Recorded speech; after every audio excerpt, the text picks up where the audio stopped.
Greetings, viewers! If you tuned in tonight for our next episode of Contagion Chronicle, don't change the channel! We are playing a special two-shot tonight, and next week to benefit SCARREDLANDS, Dead Man's Rust. SCARREDLANDS is a 5e supplement that is continuously updated and expanded by Onyx Path Publishing.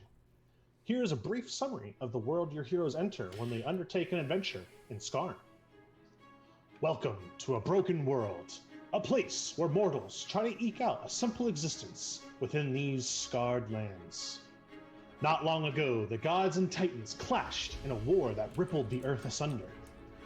Now, the titans lay defeated, and the divine victors have retreated to the celestial realms, leaving their mortal followers to settle disputes among one another. This is not a peaceful time, far from it. Belief is not as simple as it once was when the gods regularly walked the lands, and nations eye one another's resources as they embroil themselves in wars and conquest in the wake of the Titans' War. However, there is still some brightness in Scarn. There is the hope of rebuilding a world where all people can live together in peace. Within the Broadreach horizon, bucolic villages come together in solidarity. Within Leone, people of all kinds celebrate under one banner. However, there is also a fear the world will fall into greater darkness. The question is, how will your heroes influence this outcome? I bid thee greetings, barbarians and wizards, clerics and warlocks. I am Patrick, known on the beaks of the birds and in other crystal balls as Patty Shakes, and I am the game master for this story. This is a special two-shot double tap that Vorpal Tales is doing in SCARREDLANDS of the Dead Man's Rust module on Kickstarter. This is an awesome adventure brought to you by Vorpal Tales. You can find Vorpal Tales in lots of places on the internet. Of course, we are on Twitch right here, right now. Consider giving us a follow or subscribe. Check out Twitter, where we tweet daily at Vorpal Tales. Facebook and Instagram, where you get great pictures of all our cast and GMs outside of the tabletop. A website, vorpaltales.com, where you can get all the latest news about everything we are doing and see our up-to-date calendars. A Patreon, where if you feel so inclined, you can toss a coin to us in order to make more, better, and Vorpal-tailier content. Finally, a Discord, where you can come hang out with us awesome humans and discuss all kinds of topics and even play some video games with us. I would like to thank Onyx Path Publishing for making the SCARREDLANDS 5e setting such a fantastic place to have an adventure. Having played several sessions in this setting now, I can personally attest to the unique spin it brings. Fenrilic was a fantastic expansion that brought a frozen tundra, and now Dead Man's Rust is going to bring a fantastic sandbox story. Another thanks to Astral Tabletop for being our virtual platform to roll dice, house character sheets, and stare down the Titan spawn that look to end our adventurers. Additionally to N8 Mid for all the fantastic work he does, and my newest shout out goes to Vinsfest, a wonderful YouTube channel that has amazing music to set your adventure to. And now, dear viewers, meet our intrepid adventurers who look to better Scarn and pursue the noble ideals of the gods while destroying the remnants of the Titans. Please state your name, where people can find you on the internet, and your character's name. Don't worry, we're going to get into the nitty-gritty details of your classes and races later. Hi, I'm Sean at Space Lord PJs. Tonight I am playing Unicorn's Vengeance, the Hollow Elf Barbarian Path of the Bridge.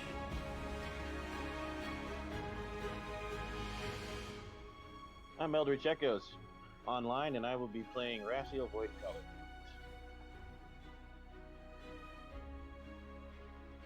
Hey everybody, I'm Ever. My pronouns are they, them. You can find me all over the internet as Changeling Ever, and tonight I will be playing Alarion.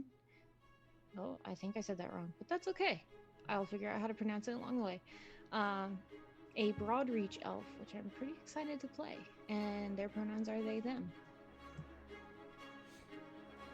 And I am Dwayne. You guys can find me on the interwebs at Fate of Kimchi, and tonight I will be playing Sihu House, the Circle of Blood Druid. And I am Devin. You can find me online at Sword of Sullied, and tonight I will be playing the Slytherin Unite. Thank you, adventurers. Now, before we forget ourselves and escape for a little while into a realm of magic and fantasy, here in the world today, many people are struggling with very real matters and combating their own monsters. November is a month that brings awareness to many important things, including diabetes awareness, as is one of the most common chronic conditions in the USA. Wait, is it? It is. No way. All right, cool. Make sure to constantly monitor yourself in order to catch complications early. Epilepsy awareness, as 1 in 10 people will experience a seizure in their life. Be sure to learn what to do with such a situation, such as not restraining them, staying calm, and if necessary, calling 911. And National Native American Heritage, where we honor the rich culture of the first people of this land.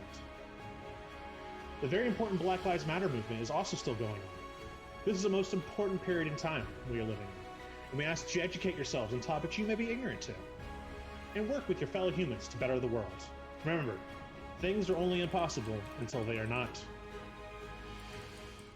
As mentioned, this is a two-shot, and this is to get everyone even more hyped than they already are for the Kickstarter that is live right now from Onyx Path Publishing for Dead Man's Rust, a full adventure for levels 1 through 10 for Scarredlands. You're going to see it tons of times in the chat. We're going to be linking to it all night long.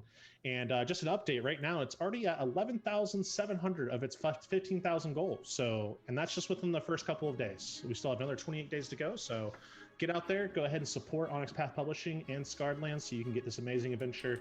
And we'll look to run a little bit here tonight so you can get a taste of what's to come with your full Kickstarter backing. Players, let's talk about your Kickstarter. Let's talk about your characters in depth.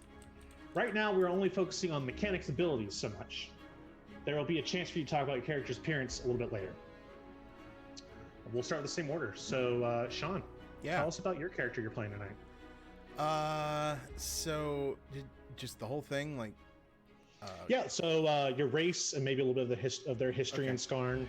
You got one of the new subclasses that Dead Man's Rust introduces. So we'll talk about them and their special abilities and powers, and just any other cool little things if you want to talk about that you might have taken. All right, cool. So I was told that I'm playing a hollow elf. Didn't get to play the cap this time, you know what? You're so good at role playing. I just wanted to test you a little bit, and you have to get the branch ready out. for this. Anyway, he was prepared. I'm playing what's called a hollow elf, which it's actually really cool. So I'm down for this.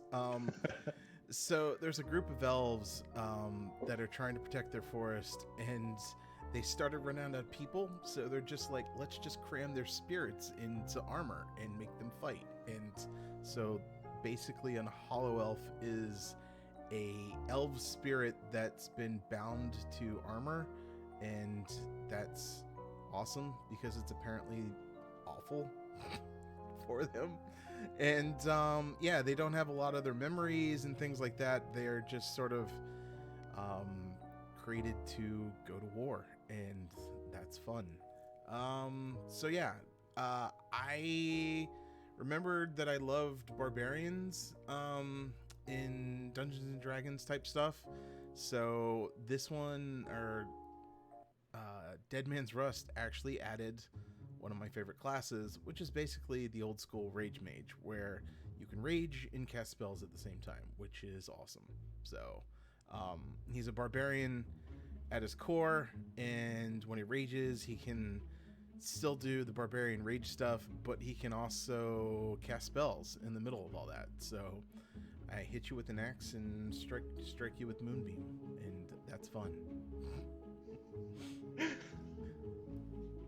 Awesome. Yeah. So, like you said, Rage Mage basing, but I was reading through it as I was setting up everything in the Astral tonight, and this class looks like it can be pretty nasty, especially because it looks like one of the feats this class gets is you actually get it while you're raging. You get advantage on concentrating on your spells. Yep. And barbarians already have Constitution saving throws, so you have advantage on your proficient saving throw to maintain your spells while you're raging. Yeah, it's pretty nasty. It's pretty nasty stuff. Which one of their spells is Moonbeam, which is just like, okay, you cast it, it strikes some dude, and then while you're raging, you just keep moving and concentrating on it, and it's just, yep. I'm over here now, and I'm shrouded in moonbeams, and so are all my enemies. It's great. The other cool thing I wanted to say too about this is there are a ton of extra, like one of the things that's missing in 5th edition is weapon materials. So like there's a ton of extra like materials for weapons in here, so like they do extra damage or they do extra cool things. Like that was something I always thought was cool in like 3.5. Like I missed that in 5, and SCARREDLANDS has it, and it's awesome. Oh yeah. All right, cool. Thank you for telling us about. So both with what Sean is as a race and as a class are new and exclusive to the Dead Man's Rest. So if any of those sound cool, or he does something truly spectacular tonight or next week, it's just another reason to get this, because you're only going to find them in Dead Man's Rest. Tyler, let's hear about your character. I was hoping for the master to give me a pronunciation guide, but not. So we're gonna try this at a guess. Travis, you're watching, help us out. My character is from Glivide Autel. I'm assuming that's how we pronounce that. That's one of the regions in the SCARREDLANDS that's heavily focused on in the supplement. And of course, it was unilaterally decided that I would play the creepiest thing it had to offer. Of course. I am wretched redeemed when the necromancers of Glivide Autel need endless amounts of help keeping up with their hordes of undead. So they create undead with souls and intelligence to help herd the undead. Some of them escape their slavery, though, and become free. That would be me. So, I am... No one really knows. This particular one's about 6.5 feet tall. Maybe 7. He hunches. Probably some kind of Titan spawn when it was alive. Mostly looks humanoid. There are 3 subdivisions of this particular creature, all of which require eating copious amounts of dead things, dead sentient beings. You have your choice of gut eater, bone eater, or blood eater. So I of course went with the gut eater because grossest. They are known as the marrow feaster, the gore grinder, and the blood torture. This one is a gore grinder. The race is pure undead. They don't need to sleep. They have most of the bonuses of being undead. They also have most of the detriments of being undead. Innate abilities to turn undead. And after eating at least a pound of fresh internal organs, I can reroll damage and healing die every turn for 8 hours. Not all of it, but 1 dice. The one I picked is designed for intellect classes, spellcasters, etc. Don't play a bard though, because every one of these has terrible penalties to charisma. Okay. I'm a wizard, and I am playing an animationist, which is a new arcane tradition added in this supplement. Animationist, as you might guess, is a necromancer, specializes in turning, controlling, and creating undead. I don't know how much of the secrets we want to spoil, but yes, I have masterful control of undead creatures and can create them on the fly if there's corpses around.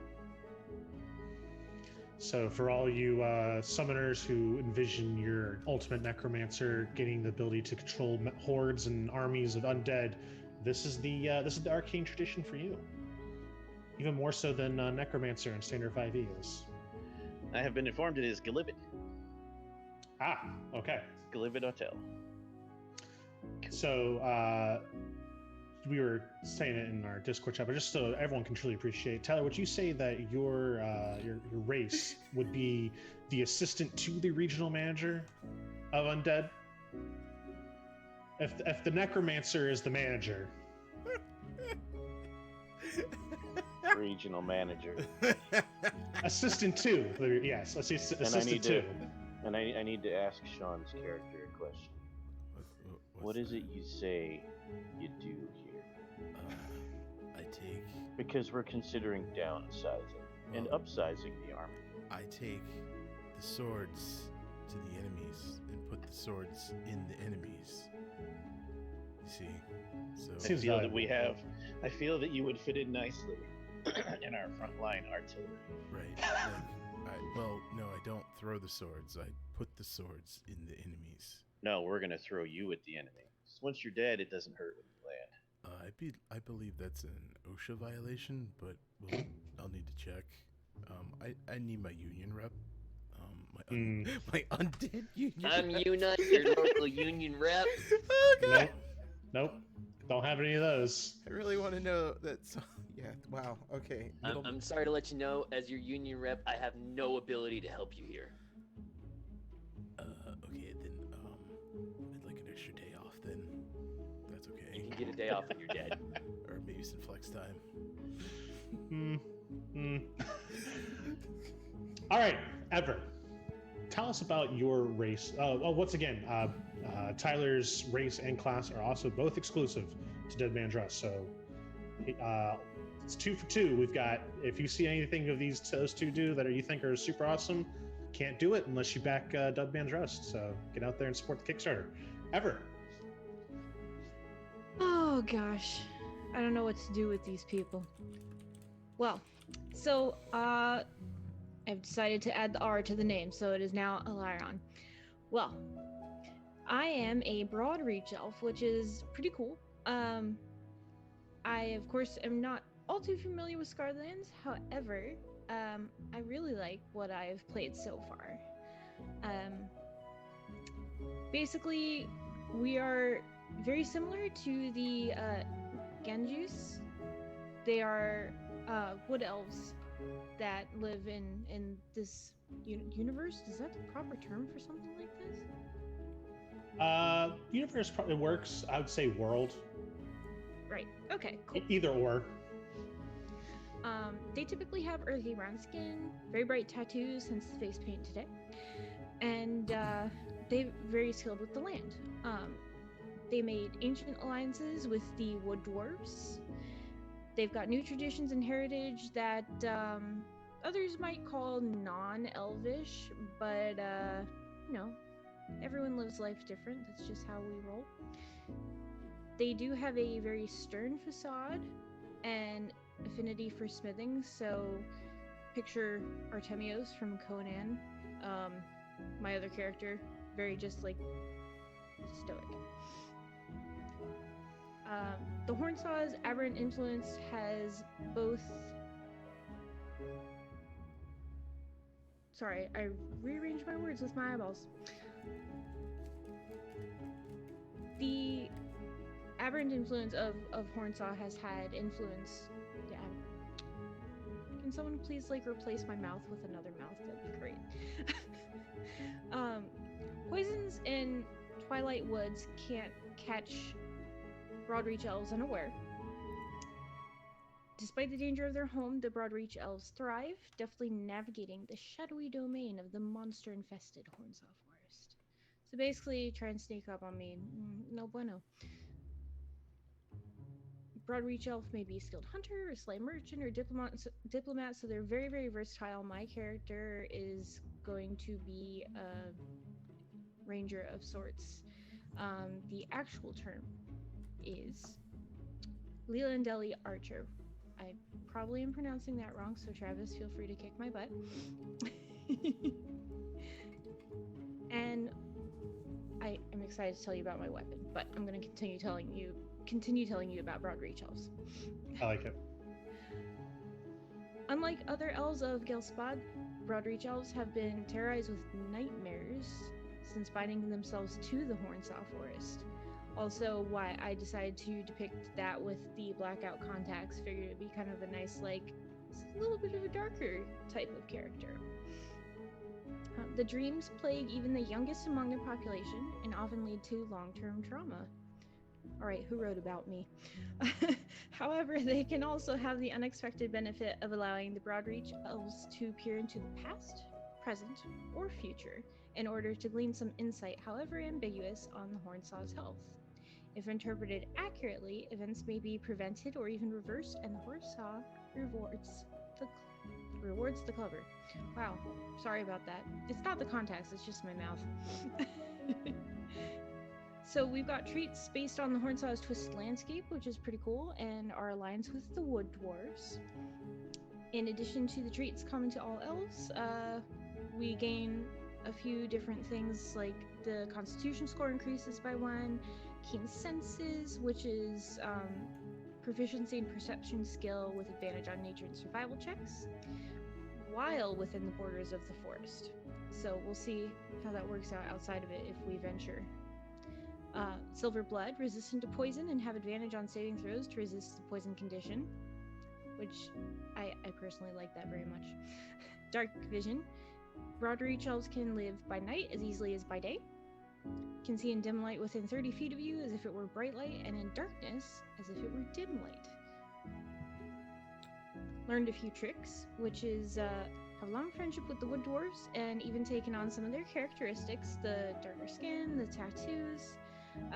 When you select skill proficiencies from your class during character creation, you can add athletics and intimidation to your list of choices. Sweet. And proficiency with blacksmith tools. You've got Hornstar Heritage, which is the nightmares that we were speaking of before. Broad reach martial training, proficiency with specific weapons such as the sickle, round knife, and elven razor bow. Sorry.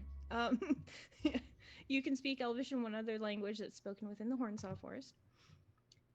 And now to tell you of the weapon of amazingness. Oh, no.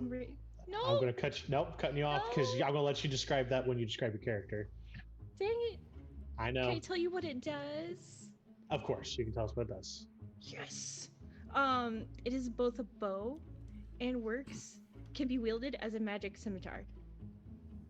It's pretty dope. Like, so these elves have, they're fighting in the Hornsaw Forest, and so since, there's trees everywhere, they realized, switching from a ranged to a melee weapon is kind of a pain in the butt. So why not both? ¿Por qué no los dos? And they smashed them together, and you've got a short bow with scimitar ends. So I get to switch. Tyler's fired. He just called it a bowatar. I don't know. I like skimmabow. I don't know. Bowatar? I don't know. But yeah, I'm really excited for the weapon because switching from range to melee is going to be skinny. You're all fired. Get out. Actually, I should probably call it Boshemi. Boshemi. Travis wins. What'd he say? What was his? Reverse botleth with the string. 100%. I can see it now. I see what you did there.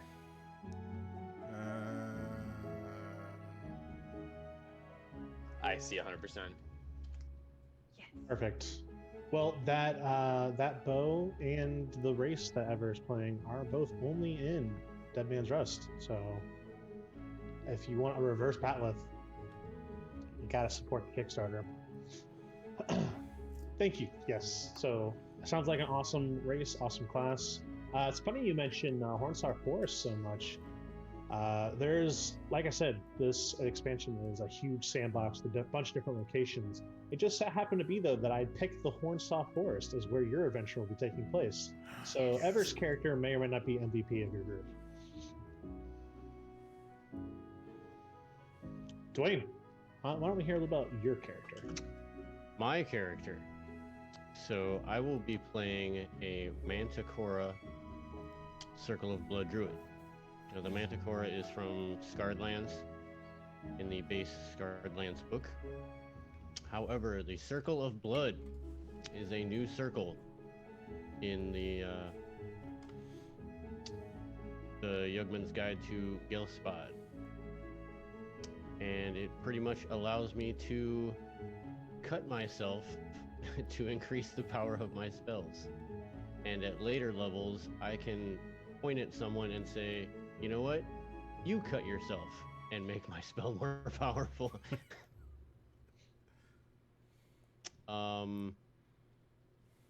The Manticora are kind of like the Tabaxi out of Wizards of the Coast, but they're a little bit more on the, I guess, on the feral side, I guess. Like as far as their look goes and the way that they act. They were mainly, a lot of them are druids and druids, rangers, and a lot of them were hunting the Titan spawn that first arose. So they're all about killing undead and anything that has the Titan spawn tag.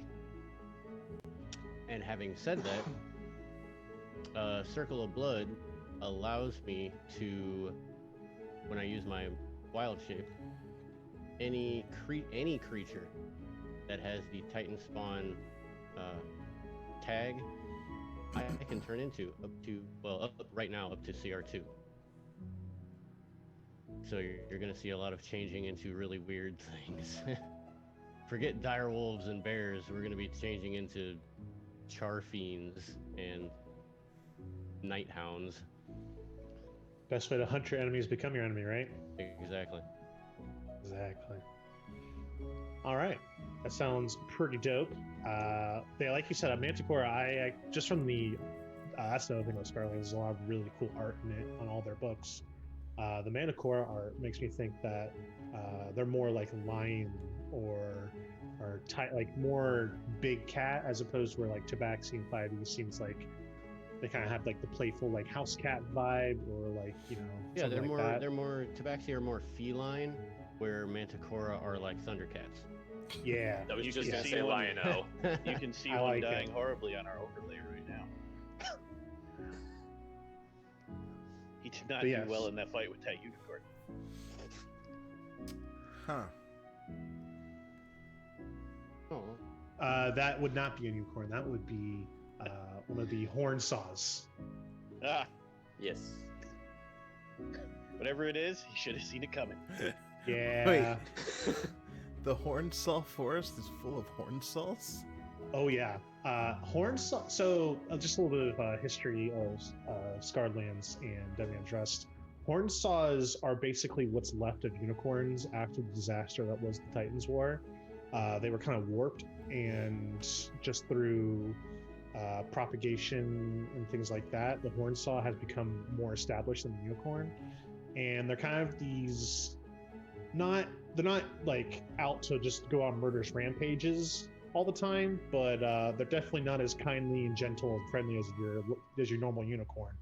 So yeah, if you cross one and it's in a forest and it thinks it needs to protect itself, it's going to do to you what it did to that Manticora. Poor bastard. Yeah, yeah.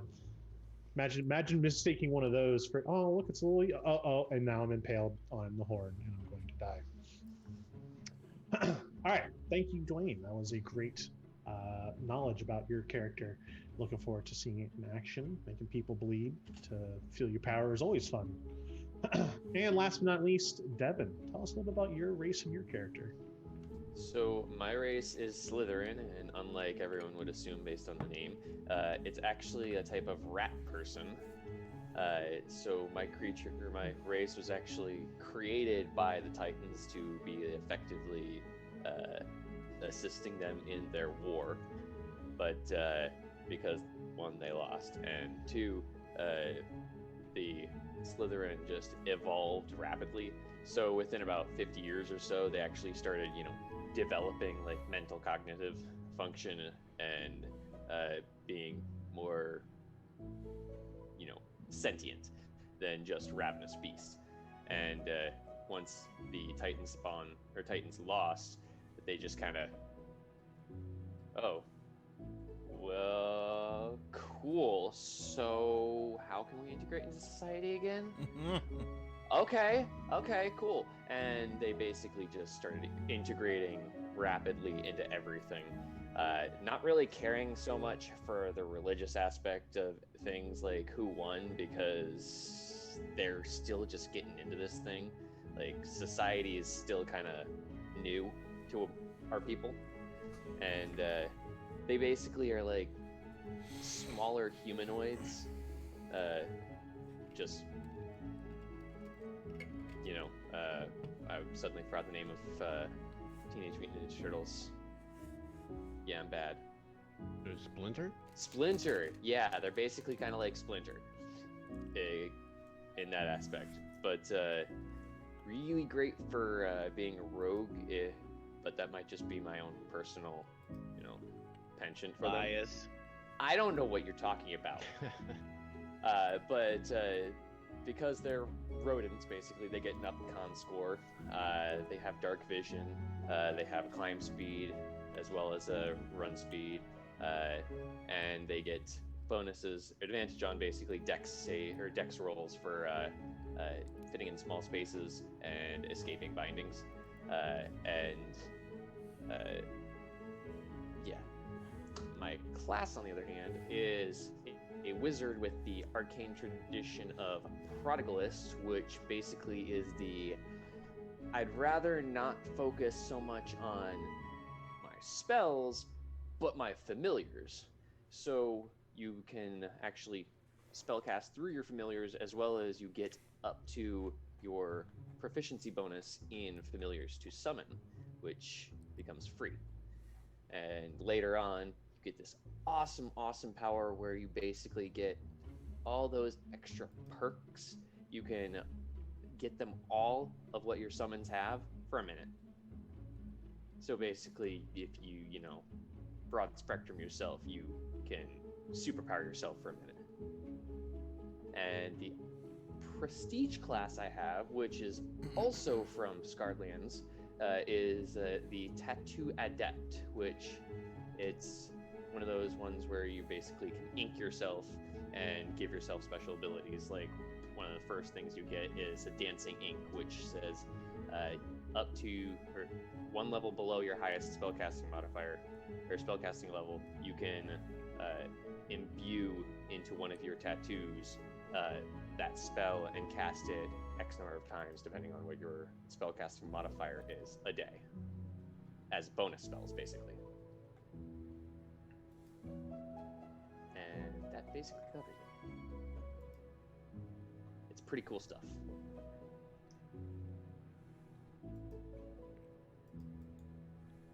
Patty, you are muted. You're right, I am. Tattoo Adept is one of those really cool classes where the tattoos give you a lot of ability. So you think you're gonna need to be,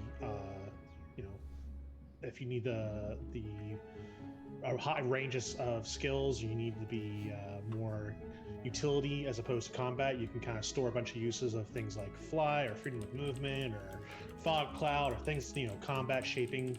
Or if you think you're just gonna need to take on a horde of zombies or goblins, you can store up a whole bunch of fireballs. So it's really cool. And then like Devin said, his main class is a Dead Man Dressed exclusive class where that really cool spell called Find Familiar. Well, what if you could cast a whole bunch of familiars and then beef them up really strong and then send them out like an army? And then they made that a class. So if it's both that and the new wizard class that Tyler is playing kind of give you a lot of options to have the players kind of control their own little armies and waves of minions. So it really gives you this feel of being a battlefield general if you want to take on that approach instead of being the direct I'm the super powerful ones. Well, okay, I'm powerful because I can do these things, but let me send out my minions to soak up all this damage, and I shall sit in the back and play my game of chess. The timing is good too, because if you mix that with Tasha's new spells in there, summoning is cool again, you guys.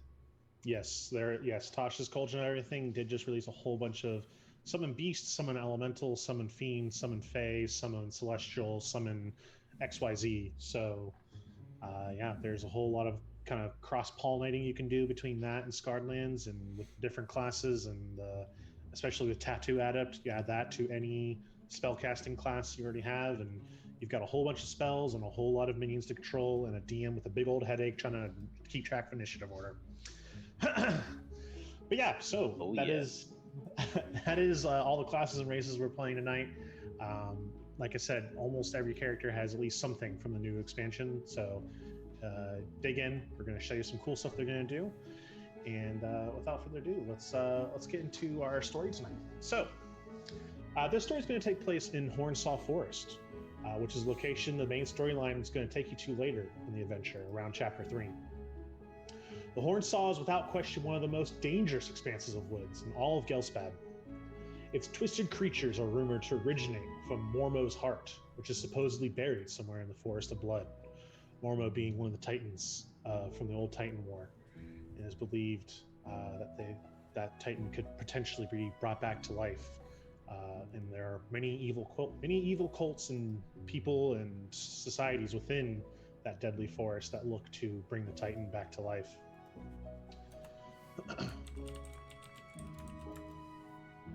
At first, the Hornsaw Forest looks like any normal forest. Trees rise upward towards the sky, spreading their green leaves to the sun. There's the smell of growing things as underbrush rustles with unseen movement. However, it doesn't take long before the trees begin to twist and warp. Branches jut at strange angles, and the odor of green living things fades, replaced with the stench of rot and death. The Hornsaw Forest isn't a place for the faint of heart. It's a location twisted by cruel acts and crueler intentions. This is a forest where even the gods have turned their backs, unable or perhaps unwilling to see the destruction of this once beautiful wood. Instead, there's only the smell of blood in the air and gnashing teeth waiting for those that decide to tempt fate. If you listen closely, you may just hear the screams of someone that hasn't prepared themselves before venturing into the woods. You may also hear the sounds of rustling trees as ravenous monstrosities creep through the shadows, waiting for its moment. As you journey further into the forest, you're sure to find trees with hard sap coating their leaves. With a brush of wind, these leaves turn into deadly daggers that pierce the unwary. Still further, you'll find poisonous plants creeping along the forest floor, ready to entangle an ankle or an arm. Thorny briars tear at clothing, and there are even trees that seem to weep blood.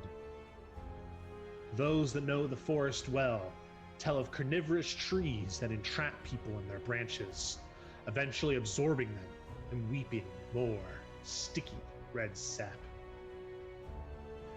Even the animals of the Hornsaw Forest have warped and changed to match their home. The Hornsaw unicorn with its serrated horn. Alrighty, thank you for holding for that momentary technical issue, but we got it resolved now. I'm going to pick up right where a couple lines ago. Hopefully we'll pick up right where I left off. The weather is harsher within the Hornsaw Forest, biting into warm cloaks and through armor. There are winter winds that scour the landscape, leaving little to scavenge. There are torrential downpours that cause flooding, often concealing swampy ground that sucks down those who don't watch their step. There are winds and storms that knock down tree branches and hurl debris like arrows through the air. These, however, are only the natural hazards of the woods. There are also beings living in the Hornsaw Forest who have dark intentions and twisted intelligence. Hags, followers of Mormo, often walk the woods. They work together in covens to collect pieces of the Mother of Serpents, intent on bringing her back to the living with their foul magic. Necromancers often journey here from Glivid Autel to find strange components for their dark rituals, leaving only death in their wake. There are also the Hornsaw Sentinels, who believe the forest should be just as is meant to be. There are pockets of safety within the forest, though. Rangers from the Elven clans often leave caches of supplies where adventurers might find them. There are also druids and followers of Denev who walk the woods, working to purge it of its corruption, and are willing to help those that they come across. Ghostly and strange spirits haunt the forests, but some say they visit those most in need. There are tales of adventurers on the verge of goring by one of the wild beasts of the forest, only to find strange apparitions creating a shield for them to escape. Wise adventurers always enter the Hornsaw Forest armed to the teeth, prepared to handle whatever might come their way. The most successful expeditions avoid lighting a fire at all costs. The risk of a flame and rising smoke is too great when there are hunters about, waiting for an easy morsel. The Hornsaw Forest is a perilous place. It's impossible to completely avoid the dangers within these woods. However, there are ways to mitigate them. Having a guide who is familiar with the forest can be a godsend, and being well equipped with food and plenty of water is vital. There are stories of an entire adventuring party struck dead after drinking from a small stream contaminated by one of the poisonous plants within the Hornsaw. This is where the monsters lurk, truly terrifying things that don't venture outside their dark havens. This is home to all manner of beasts and creations that are meant to serve one purpose: destroy. The Hornsaw Forest is tainted by the potent blood of a bitter and cruel titan, and many have taken this too lightly in times past. Now, the heroes must venture into the Hornsaw themselves. They need to overcome the terrifying things that lurk beneath the dark foliage. Claws and teeth waiting to rip and tear and devour. It's uncertain whether they'll emerge from this forest alive. What is certain is that they will encounter warped horrors within that seek their blood. You have all decided to answer the call put forth by a commanding officer of some troops, asking for help to locate a missing squadron. The posting noted a military fort that was on the edge of the Hornsaw Forest.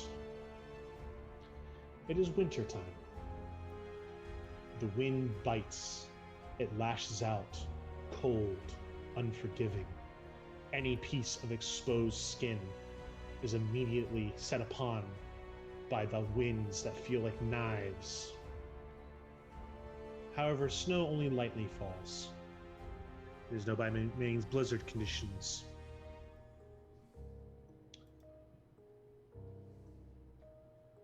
Sean, your character. Oi. Unicorn's Vengeance. You had traveled to the location, the fort.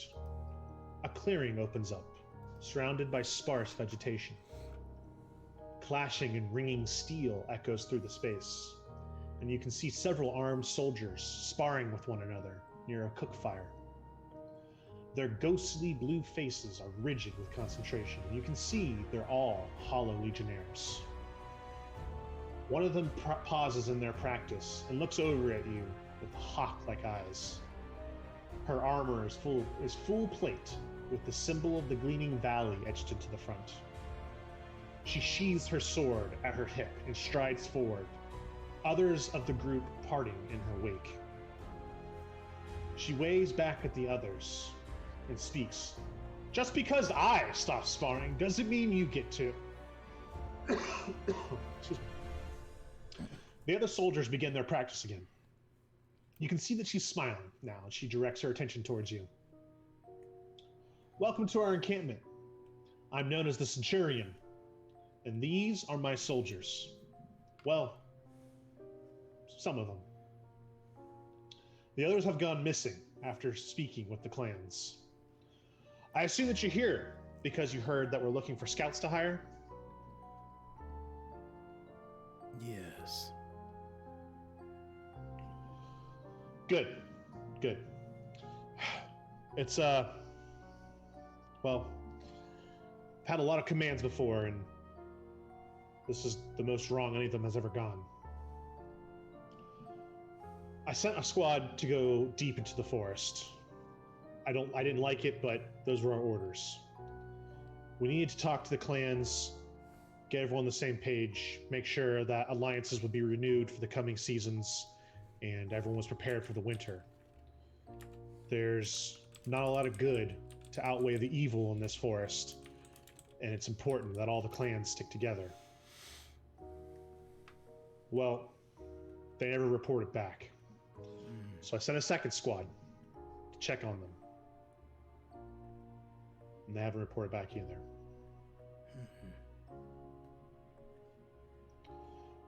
I'm going to be frank with you. I can't risk any more of my soldiers. So I've had to open it up to mercenaries, contractors, and general do-gooders, anyone who would take up my call. And she pauses for a second as another person enters the clearing. Ever, please describe your character. My character is aptly dressed for the winter. Just a long sleeve tunic that looks a lot lighter than it should for such weather. You're unsure about this person, if they're male or female, but turns out they are in between. They, them. Their eyes are black. Hair is just a natural color that you might find blending into the forest. Their face is covered in tattoos with a couple piercings, typical elf ears. And they have no armor. But they do carry this short bow with blades on either end and a pack of different looking arrows. It's a quiver of what's called a swarm arrow. And you've heard a lot about these arrows. They're kind of like a swarm, each in itself. So you know that if you're caught unawares by one of these things, you're kind of doomed. This character moves very lithely, and you hear that someone else speak their name, Alyron. And they respond to it. They seem very stoic, just very calm, unassuming. You're not really sure if they'll be useful in battle, but you sure hope so, because that weapon sure looks vicious. They come up to greet you. Alyron, as you walk through this military encampment, this fort, you would know that this fort was here, and being from one of the clans from around here, some of the Lehal Legionnaires actually even recognize you. They're the ones who greet you by name. As you walk up, you see Centurion Ravana and someone else, someone you've not seen before. Sean, please describe your character. So he's just a helmet in like a full breastplate and one like arm sleeve that holds a giant like porous gray metal axe, and the rest of him is just sort of like this wispy existence of what might have been an elf, not sure. It sort of fades in and out, and you can just hear this constant like heavy sort of angry breathing coming from the helmet. And he just sort of stands very still and doesn't move much, doesn't talk much, and he's just staring at this sentinel person, just waiting.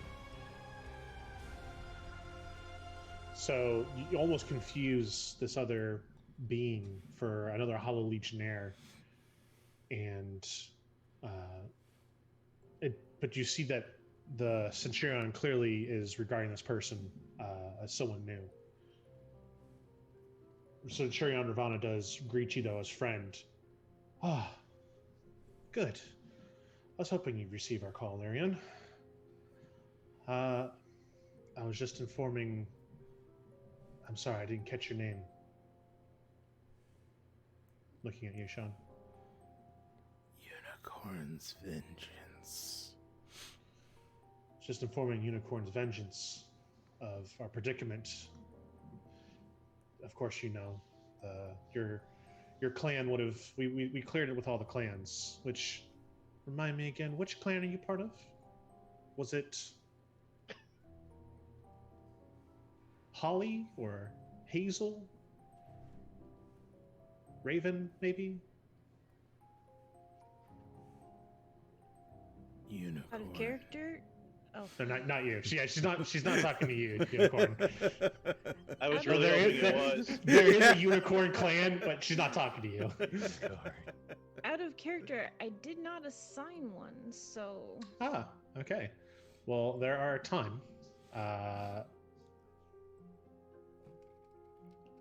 Ash, bear, bee, boar, butterfly, deer, eagle, fox, fruit bat, hazel, holly, horse, ivy, morning glory, oak, porcupine, rabbit, raven, reed, rose, spider, squirrel, unicorn, willow, wolf, frog. oh my god, these all make me so happy. Sorry. I'm gonna Go with butterfly. no. Oh gosh. I love foxes, but I'm gonna have to go with wolf to maintain this character's kind of like Okay. stoicness. Perfect. Ah, yes, Wolf Clan, that's right. One of the deeper clans into the forest. But we're glad they sent you. We know you're their best eyes and their best tracker. But yes, we actually, I don't know if you knew, we sent 2 groups. The second one hasn't reported back either, and we're just a little worried. The last contact we know they had was they went to Clan Reed, and as you know, but Unicorn, they are the outermost and last, if you can say it, safe clan before you go deeper into the forest. And that's where I recommend you start. And as she says that, another figure approaches. Seems that the help she had put the call out for has gotten a lot of bites. Dwayne, please introduce your character, what they look like. So, from the edge of the clearing, you see what you imagine to be an actual jaguar, because she's moving on all 4 initially, and then she stands up on 2, continues to walk forward. Sihu is very. She has that slender yet muscular build, and her skin / fur is that of what you would imagine a jaguar to be, very spotted, because she spends a lot of time in marshes.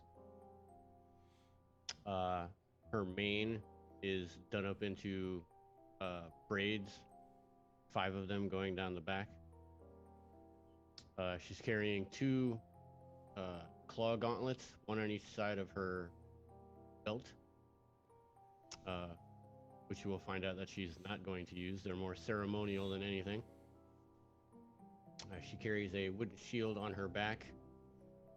She has large, ferocious teeth, almost difficult to understand her when she talks sometimes because of them. And she never stands in one place. She's constantly pacing that stalking big cat pace. Very nice. So, as this Manticore approaches, the Hall Legionnaires, they are strict military command, and the Centurion had told them to practice, and they are still practicing, but with the approach of such what is obviously a predator amongst humanoids, they slow down their practicing. Manticore approaches the Centurion, Unicorns, Vengeance, and Illyrian. Centurion just kind of regards you. Hear about the need for scouts. You sent out a need. See who answers. Well, I didn't think we'd get a Manticora. I know your kind are fearsome trackers. It will be good to have you along. My hopes are starting to be restored that my missing soldiers might actually become found now. I would, of course, supplement your forces with some of my own soldiers, but honestly, with the 2 squads I sent out already, I can't release any more troops. Otherwise, this fort will become undefended, and we cannot protect the countryside from whatever might come out from the forest. So it does pain me that I am asking outsiders and outsiders alone to help with this, but and she once again looks at the 3 of you. I feel pretty good about this. And as she says that, 2 more figures come over the horizon and enter the clearing. Tyler, please describe your character, and then Devin, please describe your character. My character is hunched over, moves at a normal speed, but doesn't move right, almost like a fast zombie. If he didn't have the long flowing cloaks cover him, he'd have a very much World of Warcraft moment. He'd be a lot like one of those undead. The mask, everyone assumes it's a mask that he uses for politeness sake, but it could be his face because he was Titan spawn and you can't really see the seams where the mask hits the face. It could be that it's part of his face. It could also be that it just kind of sunk into the rot. No one really knows. But yeah. Other than the fact that he's obviously undead, and he wears a lot of different scented herbs around him so he doesn't smell, he doesn't have any kind of unnatural aura or anything creepy until he starts casting spells. And then it gets weird. Doesn't talk a lot, though, and is off-putting. When he does talk, does he sound like a zombie? When he does talk, he sounds like he endlessly needs to clear his throat, but never does.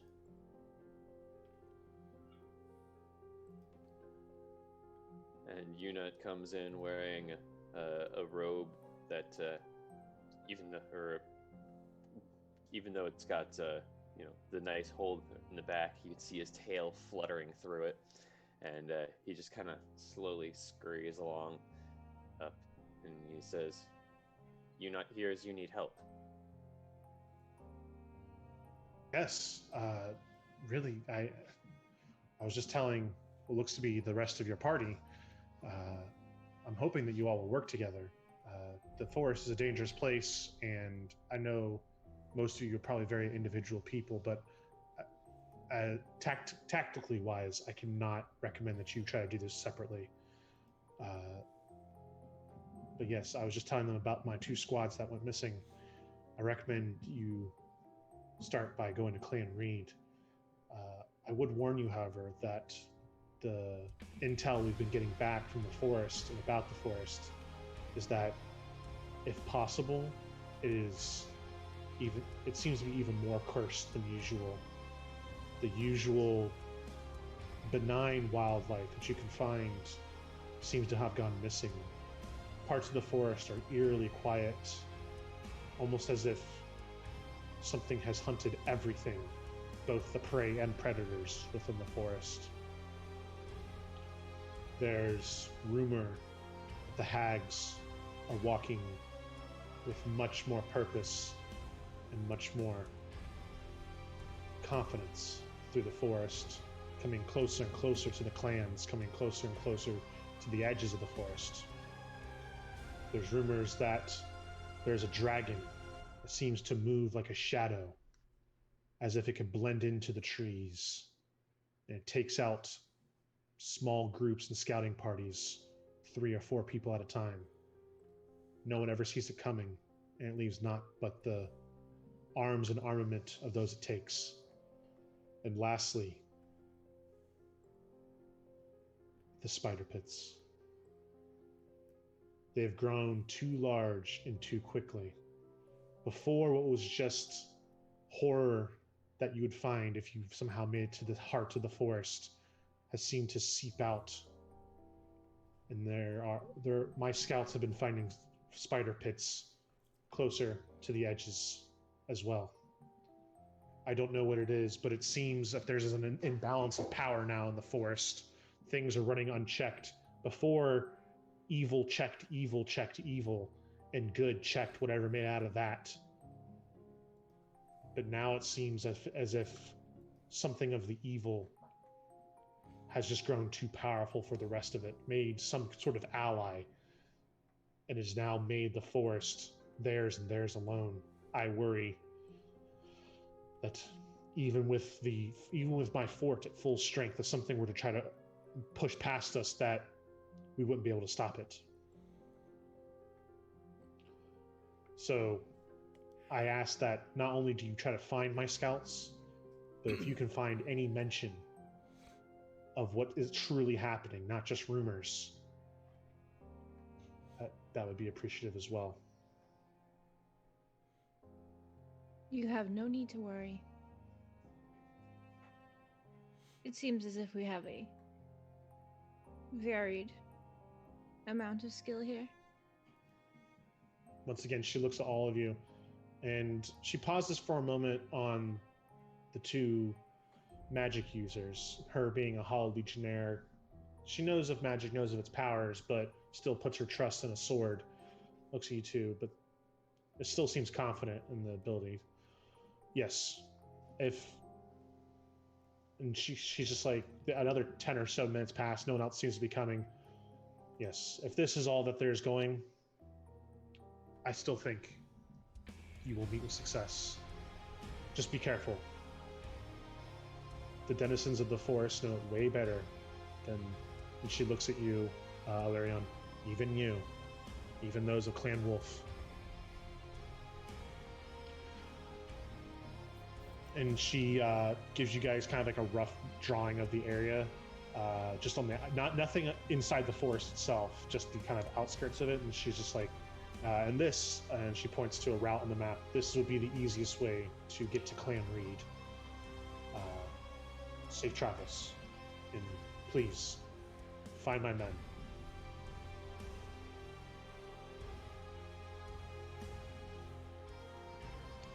You guys find them.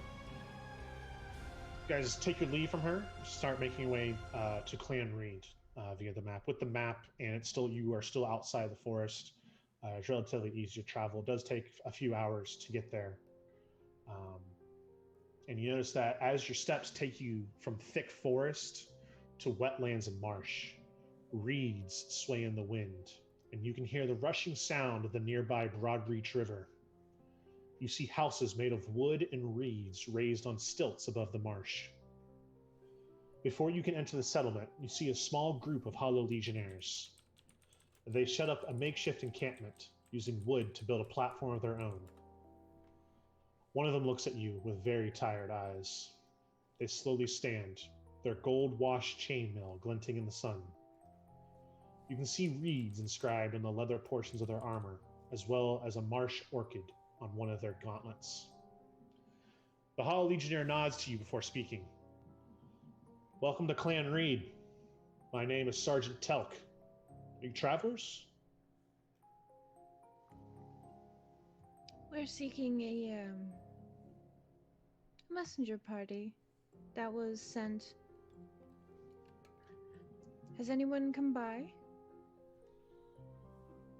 Well, if you came from the fort, where the second squad, the Centurion, sent out, I know I should have reported back to her by now, but it's been well, and he motions to himself and then the two other Hollow Legionnaires that are there.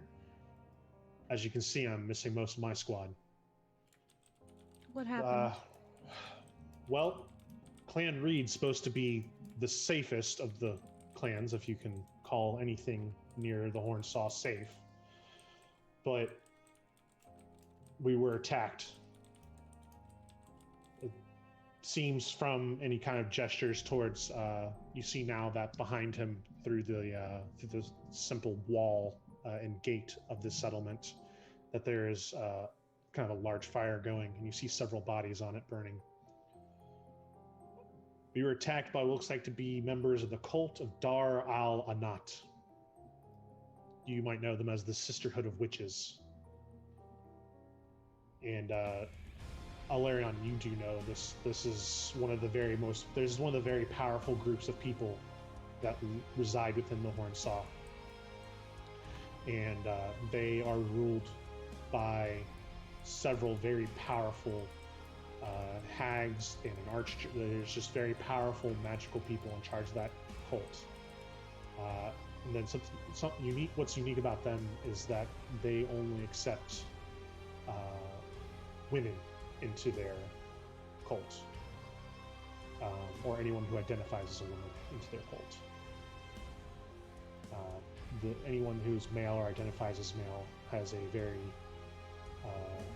lowered and almost subservient role within this clan.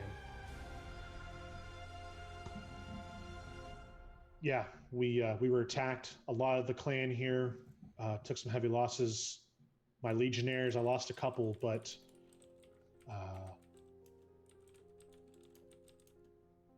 mainly the rest of us I sent to scout because it was weird. It seemed that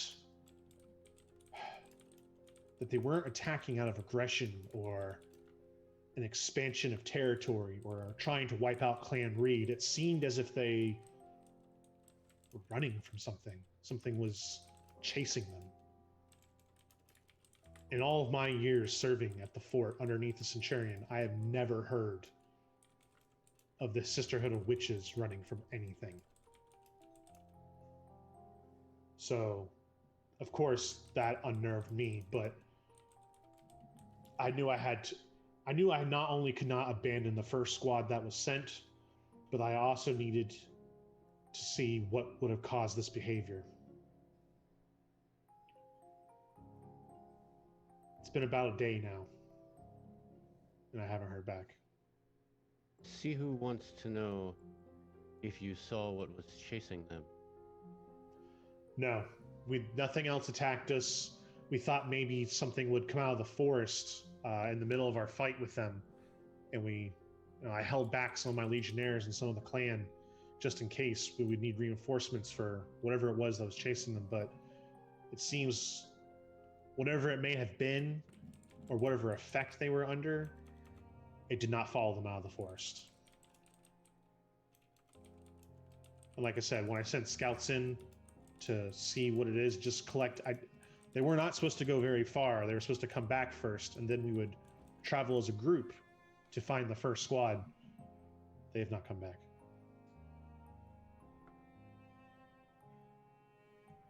Well, if the Reed clan no longer needs you, perhaps you should go back to the fort. We'll take it from here. I thank you, but respectfully, no. I'm going to stay until I'm going to help protect the clan. I'm going to make sure my men are healed up and safe, and I will wait for them, the ones you will hopefully find. But I will send a runner to let the Centurion know of what's happened here and your progress so far.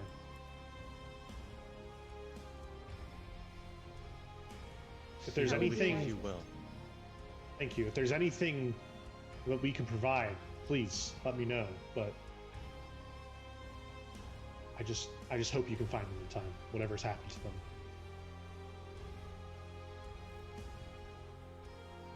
There is nothing that you could give that the marsh could not provide. Which Yes, is funny clan- because I grew up in a marsh, so I have cool things. Oh, nice. Yeah, he kind of gestures around to the settlement, which is actually seems it's relatively large, and all the houses are kind of built up on platforms and stilts so that people and there's rope bridges that kind of connect everything so that people don't have to travel through the muck and the disgustingness of the wetlands, almost swamp-like kind of environment. Yes, Clan Reed does very well for themselves.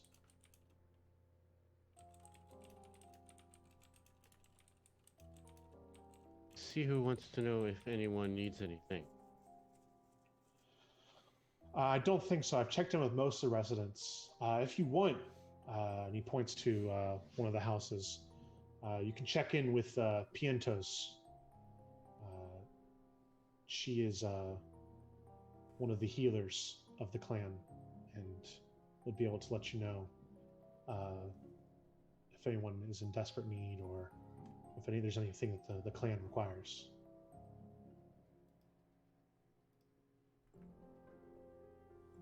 See who will seek this person out. Okay. It's very easy to determine which house he was pointing at.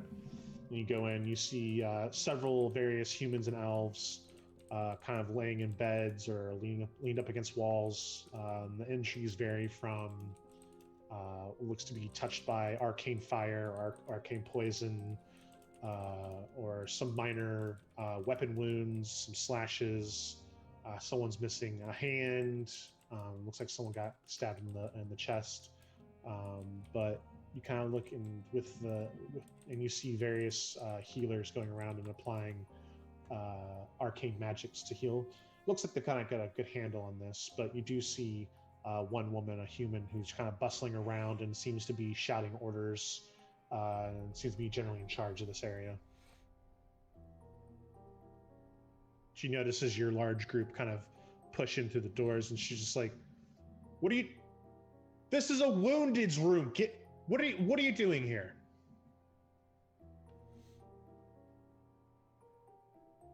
Evaluating. Great. As you can see, there's hurt people here. Now, unless you're hurt,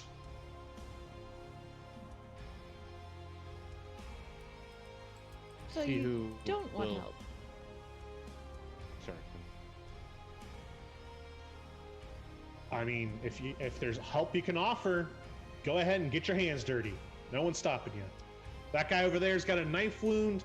That one over there's taking some looks to be some weird acid poison concoction that one of the witches came up with and threw at him. And that one over there, they did something to his mind. I don't know. He's just gibbering in a language I don't know. See who? See who will help. And she has a green, kind of like a, it just looks like a weed, like a knotted up little weed hanging from her neck. She kind of like puts her hands around it, and then she casts Good Berry, the best berry. 10 little berries pop up in her hand. She will go to each individual person and give them one berry. Okay. Unut knows how to do this too. And then she will make her way to the man with the burns. You said somebody was burning? Yeah, some like weird alchemical. The three people she mentioned was like a knife wound, some like person who's kind of gone mad, and one person who has like some alchemical burns from some weird acid poison combination thing. Yeah, I will see who will go to them. And see who talks in third person if you haven't noticed already. So Unut does not understand what you're talking about, third person. you speak like Sihu. Unut knows. Unut also pulls out releases his familiar, the Dryad, and says, "See, Unut can do too."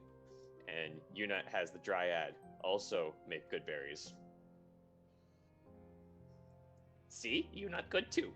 Unut filches one as he hands the rest out. Piantos just looks around. She's like, "Oh, so we're just adding more people to my room. Okay, no, that's fine. That's great. Oh, I'm no healer. I'll leave. Okay. You're not no healer either. Raziel was never here. He's just standing out of the way somewhere, unmoving, not breathing, just a statue until he's given orders. Piantos does see you, Sihu, kind of going around giving the good berry, and people are responding to it. She's like, she looks around, see things are, at least handled. No one's like, crashing. She's like, listen, I'm sorry. It's just, This attack came out of nowhere. We were already kind of low on supplies. It's been a drain, but she looks around once more. I assume you're here on the to help the Hollow Legionnaires. This is correct. Come with me, and she leads you outside through that same entrance you guys came through, and kind of talks to your group as a whole now. Okay.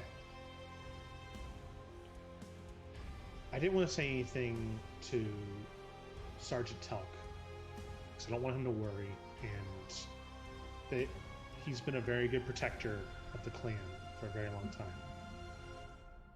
I think he's got a soft spot for us. But what we've heard from our communications with the other clans in the forest is that this might all be the work of the Eightfold Curse. Okay. Deep, deep in the forest, we're talking into the heart where no one ventures, the darkest recesses. That's where the nests of the they call themselves the Eightfold Curse. They are witch spiders. These are spiders born with a latent sorcerer's power. And this curse, this grouping, this conglomeration of them, this represents a new direction of cooperation for the species that we've never seen before and honestly didn't think possible, as they're usually in vicious competition with one another. Long ago, so the story goes, there was a monstrous hag spider by the name of Uriglasha. And she created the witch spiders. But they turned against her,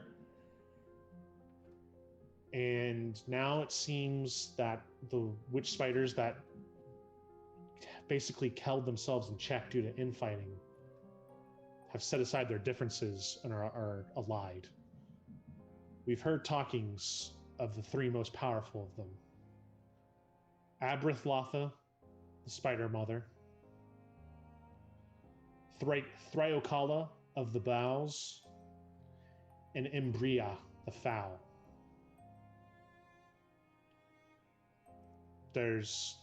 We've heard from, and she kind of nods her head to you, Illyrian. We've heard from Clan Wolf. We've heard from Clan Bear that large sections of the interior of the forest are now untravelable. There's very large webs blocking known routes, known hunting paths, and one misstep can have you falling down a spider pit.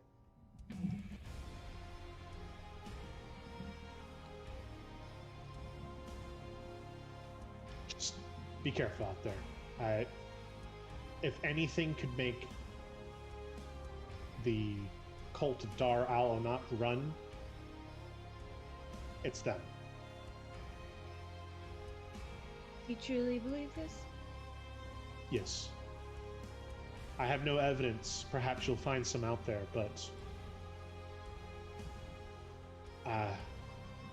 it's always been a fear that if somehow the witch spiders could put aside their differences, they would control all of the forest quite easily.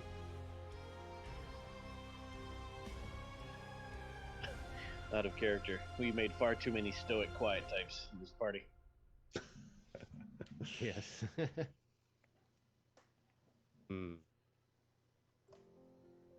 She kind of wipes the sweat off her brow, pulls her hair back behind her ears. Now, I have spent enough time talking to Renta Scouts. I am going back to heal my clan members. I do wish you luck. I do wish you safety. And for the sergeant's sake, I do hope you find his Hollow Legionnaires, but just remember, most people don't come out of that forest alive. Unit will be back. She turns back around and goes back in. You can hear her kind of just go, "Oh, what did I tell you about removing the bandage? We got a bleeder. And that's the last thing you hear before the door closes. Oh, I was gonna. What were you gonna do? Healer. Thank you. As the door is closing, just, yeah, you're welcome. Well, what do you think? Should I think I will inspect for any clues around here, around the camp. See if anyone's seen anything aside from the hags running. Sure. You can give me an investigation check to check around the camp. Or survival, whichever one you want to do, actually. Let me check out my investigatey. Wait, is that even Survival is better. Yes. truth? See who thinks you should look for the trail. Ooh. 21. So you kind of inspect where this fight took place, and very easily, with your keen hunter's eye, you are able to tell that there was no tactical. This was not this attack did not make any sense tactically. It just seemed like they kind of just poured out of the forest in all different directions. They weren't joined or grouped up together. The frantic footsteps that are left behind show that they were in a hurry and moving quickly. And, you know, as opposed to attacking from the cover of the forest, they rushed out into the open field where the clan would be able to take them on easier. And archers would be able to stay in the back and have kind of free reign on them. It seems that, you know, this fight truly was motivated by fear. You're not able to kind of make out anything else. You do think that this happened recently enough that you might be able to pick up. You'd have to go into the forest, but you might be able to pick up maybe what is attacking them, or at least, you know, where this clan was running from. Or not clan, this cult. Sorry, clans of good guys. The rest of you, see if you can pick up on anything I'm going to take to the trail. If anyone wishes to accompany me, who doesn't wish to stay behind momentarily, you may join me. See who will You could join. ignore the dice, Patty. That was to push it down, so people will see the next roll. It was too high in the first one. Okay, no problem. Too fresh and new. No problem. So you guys all entering the forest together? Unit will help. All right. As you turn from the serene marshes of Clan Reed to the forest, you notice the trees become warped and twisted. Branches rattle together, and the leaves whisper in a hush. You don't hear any other sounds. There's no bird calls. There's no small animals. It feels as if the trees themselves are watching you as you continue.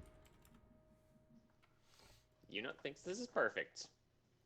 Unit asks his dryad to talk to the trees and see what they know of the ongoings as we pass through. Dryads have the ability to talk to plants and animals.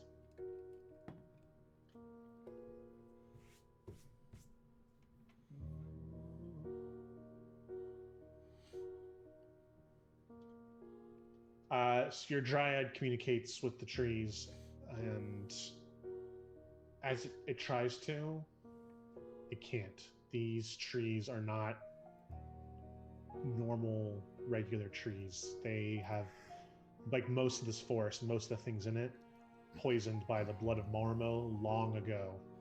And anything that your dryad, like, just as your dryad goes up to touch the tree, it just recoils from the horror and evil that is contained within it.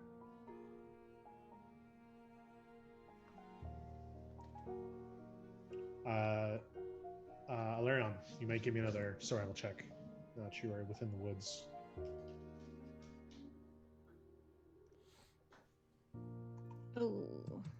14. 14. Is there anything I can do with that? Like, how does that work in this game? Like, any Here- reroll options? Unless you have luck, the feat, or you have one of your abilities will let you re-roll. Which I don't think you have any abilities that allow you to Could re-roll. Just like one of us assist them?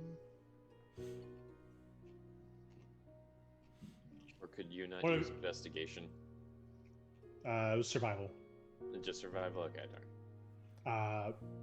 If one of you did assist them, it would have been advantage, and then that was with advantage. Oh. So, Never mind. so unfortunately, you can't really pick up. You do see that there has clearly been a commotion here. There are footsteps and markings and trails of lots of various things. Some of it's just what naturally travels through here. Some of it is, the clan moving in here to, chop trees or hunt for small game. Some of it is the cultists, and some of it is not quite able to make out what it is. But there's a sound you hear. Give me a perception check, real quick.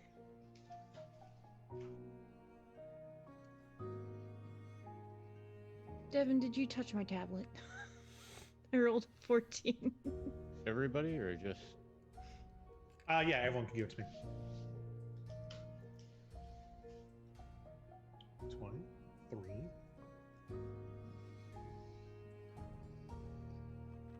10. I think the 23 is good. We can probably just roll with that.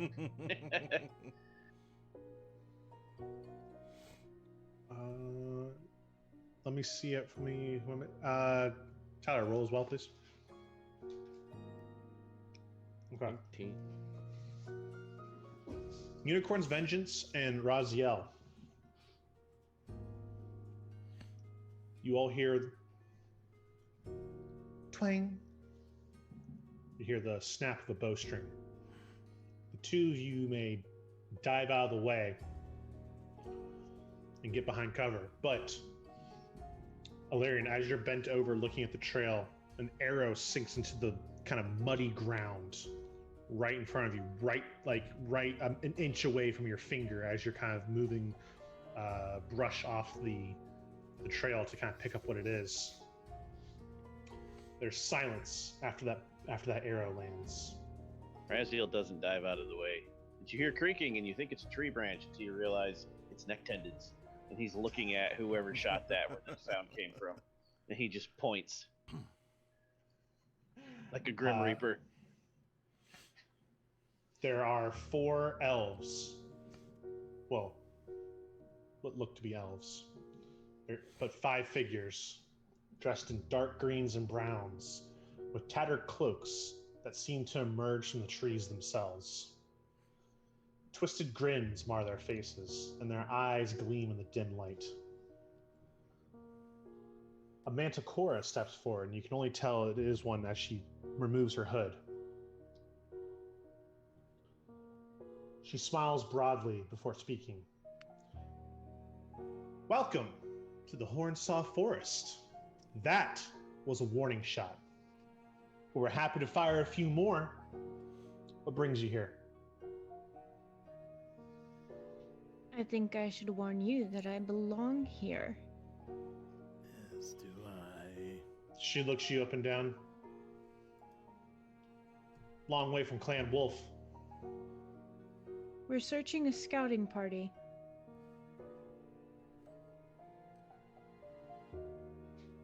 Okay. Don't say Have that's my you- problem. Oh, I think it will be your Move or problem. Be moved. And I'll roll intimidation, Oh, okay. which I have advantage on. Of course you. Ah, toy! 19.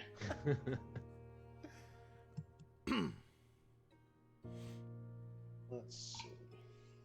Not bad. Fail is Patty's dice. Fail him like you did last week. Fail Oh, him they hard. did fail me so bad last week. Yes, they did. It was amazing. See if they're gonna fail me now. Okay, they didn't fail me, but she takes a second look at you specifically, Razio, and is just like, ugh. The rest of you allow that thing to travel with you? You're not a thing. He seems alright. I'm not here for not fun. talking I'm about here for Yuna. work. She looks at, her companions, looks at you guys. All right, listen.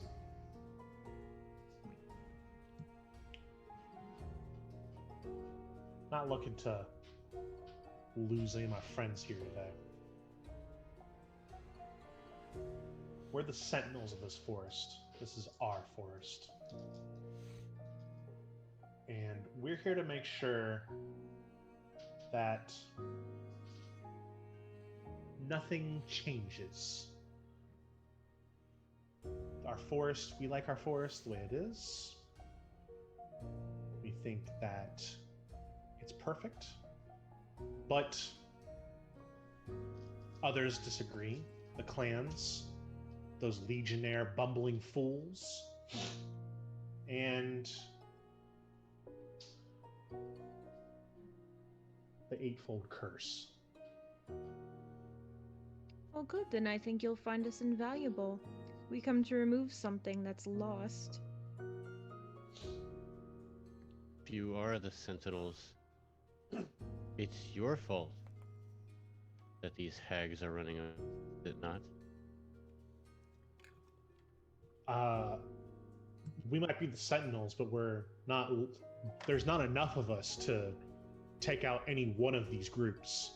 We just have to manage them best as we can, keep everything on a neutral ground as best as possible. And we've done that well for quite a long time now. Longer than you've been alive, longer than I've been the leader of these people. Yes, things have gotten a little out of control now, but we're working on it. Do you have a plan? Are you here? Are you going to help us? Sihu In a way. goes where Sihu's path takes her. Great. Listen, perhaps we have a compromise. My sentinels will leave you alone. As you can see, and she kind of just like waves her hand, and her companions just blend back into the trees perfectly again. Like, you saw exactly where they went, but you cannot see them. It's just one of those things where you're like, my eyes are playing trick. Like, I watched that person walk in front of that tree, but I can't see them anymore. We'll leave you alone, but you have to promise not to harm our forest, first of all. That should be simple enough. Don't harm the forest. And don't go trying to solve any of the politics of our forest either. Don't try to... I have no interest in your politics. I have Perfect. no interest in changing the forest. Perfect. Then we'll give you a little information to help you on your way, finding your hollow buddies and what befell them.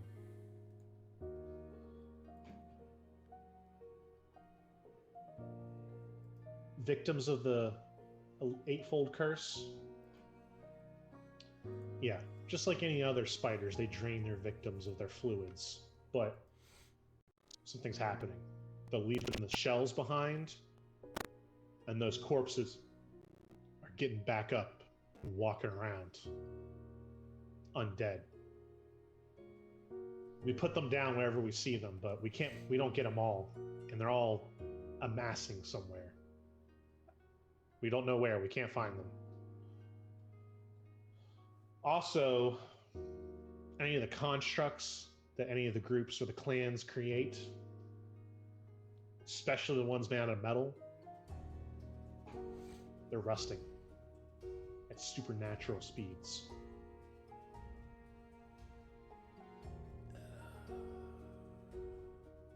That doesn't bother me so much, but probably bothers your little hollow friends. An aura of death. Exactly.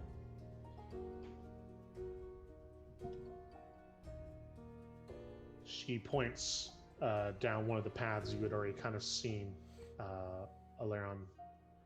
You weren't sure. You yourself had not. You weren't quite sure which direction you were going to go. But the Manticore points down. Follow that path. That's the last time we saw the Legionnaires. We didn't engage them. There's a lot of them, and they're heavily armed. And honestly, with what we've seen happen to other constructs, we didn't think them long for this forest. But your assistance is... Sorry. But follow that path, and maybe you'll bump into them, or what's left of them.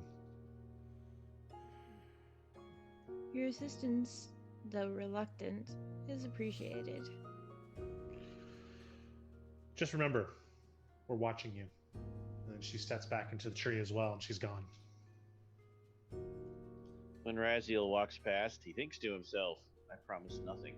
Only the leader did. Very strange. And then he says out loud, change is inevitable. Everything dies, even you. And he just walks down the path. Okay. Thanks, forest people, for their stuff. And walks away. Such a waste of words and time. I too also, in addition as well, head down the path. Okay. Yes, so I see who will also head down the path. I assume Alaron is guiding all of you? If no one objects, absolutely. Yeah, I mean, we can trade off and on, depending on what the rules are, I guess. Yeah, my rolls are apparently not that great this evening. If we're using survival, I have survival 9. Ooh. Oh, yeah. Can I be jealous right now? Like, is that... Can I... Mine's a 7. We'll say Remember, just because it's unlike Alaron's... normal. Also remember, ahead. unlike normal, you're a fighter, you're not a ranger. That's why you're slower. It's true. Truth.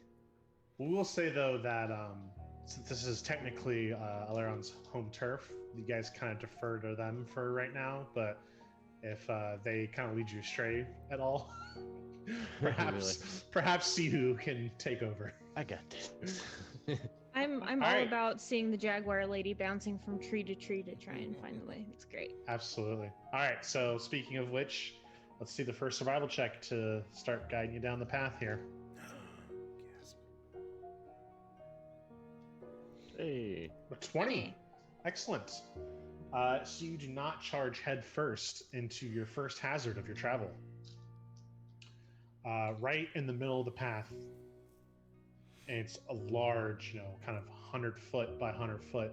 There's a large pool of standing water that is, the color of the water is the kind of this very dark algae green, and you see several kind of reddish brown, decayed, thick vines from the surrounding trees around this pool of water that are kind of growing up out of the water and wrap around the trees and die halfway up. You see what looks to be a couple fish belly up in the center of the water. And you kind of just get close to it, and you smell it, and it smells like decayed. And it's that, not just decaying flesh, but the smell of new plant life growing on top of it, so that what should be a nice kind of earthly welcome smell of fresh growth is just polluted by the death that surrounds it. Raziel washes his mask with it. as you wash the mask with it and you kind of scoop up the water, it's like this thick, very viscous. It's definitely not fully water. It's just it seems like almost if the spores and algae and everything else growing in that water has thickened it into an almost not quite honey consistency, but maybe a couple steps on the viscosity scale above that. Kind of like sludge. Yeah. He's pleased with himself. Oh yeah, it's very refreshing. Yeah. Oh goodness. I'd like to see what's poisoned this area.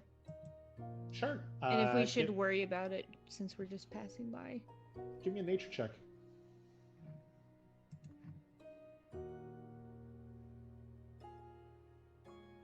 Oh man, I've only got a 5 in that. Dang it. Oh, 23. Haha. All right. You take a look.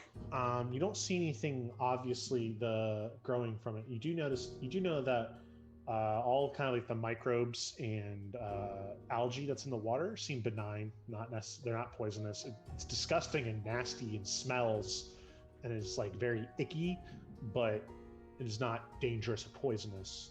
You look at the roots that are growing up out of it, wrapping around the tree. Once again, kind of reddish brown, almost giving off that, danger color. But it's whatever the plant life in the water has reacted with those. They're just normal vines. Nothing dangerous about them. Nothing poisonous about them. You're looking around. You can't really see anything that's obviously has poisonous water, and then you kind of just and you scoop up with an old jar some of the water. You kind of swish it around, and you pour it on some of the plants that are on your side of this giant pool of standing water. No negative immediate reaction. You kind of wait for a little bit.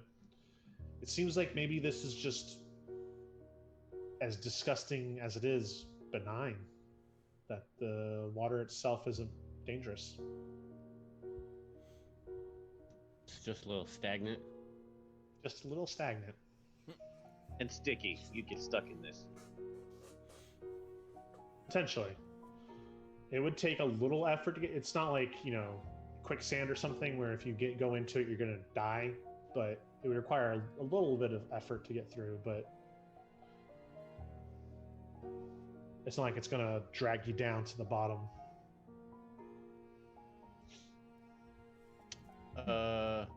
Should we just go around then? How wide is this? It's about 100 by 100, and there's very thick vegetation and trees on either side of it. So kind of to route around this would take quite a few hours.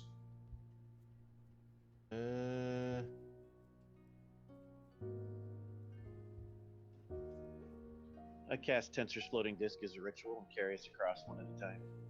Oh, sweet. Yeah. Am I gonna make you do the math problem where it's like, you've got one boat that can only fit 2 people, and there's 5 of you. And... Oh no, I take us one at a time because it has a weight limit. I was gonna say also if that's the case, then the 2 of us can cast as a ritual together, and But it's also only 100 feet, and it moves 30 feet a turn, and it lasts an hour, so that's plenty of time. Okay. Or I can freeze the water. I imagine mine is less wasteful than yours. I don't use the slot to do rituals. Mine's a cantrip.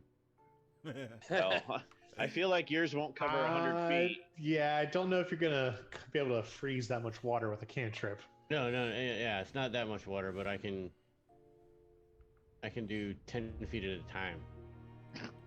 Okay.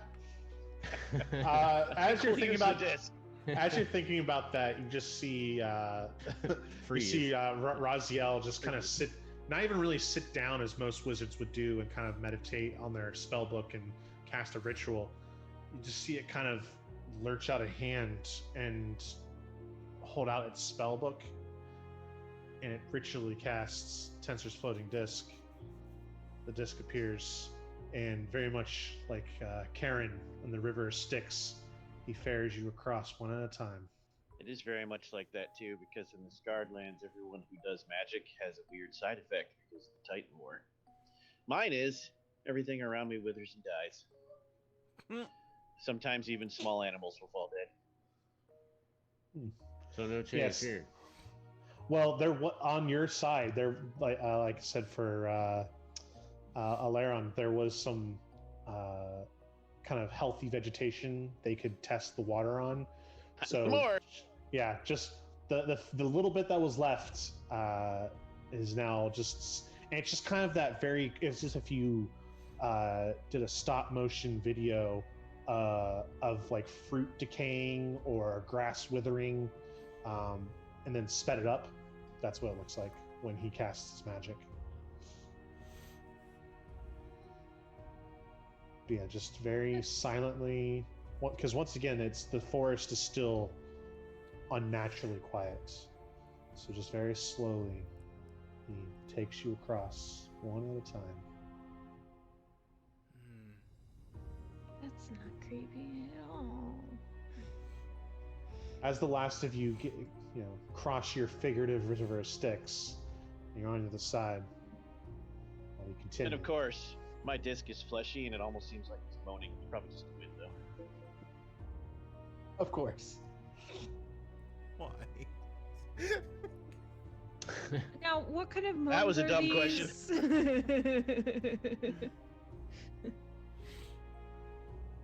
Alaron still leading the group? Yes, unless our Jaguar lady would like to take charge. No, I will only step up if we get lost. Okay. All right, give me another survival check. 24. Very nice. You continue along the path for another couple miles, and you almost missed it, but you hear Unut kind of stub his toe. Ow! Oh, Unut, step on. Unut hates stupid stick. And you turn back around, and it's not a stick. It's a scrap of metal that is extremely rusted on all sides. And you pick it up and you look at it. You're able to tell that this is was once a piece of armor, a gauntlet maybe, and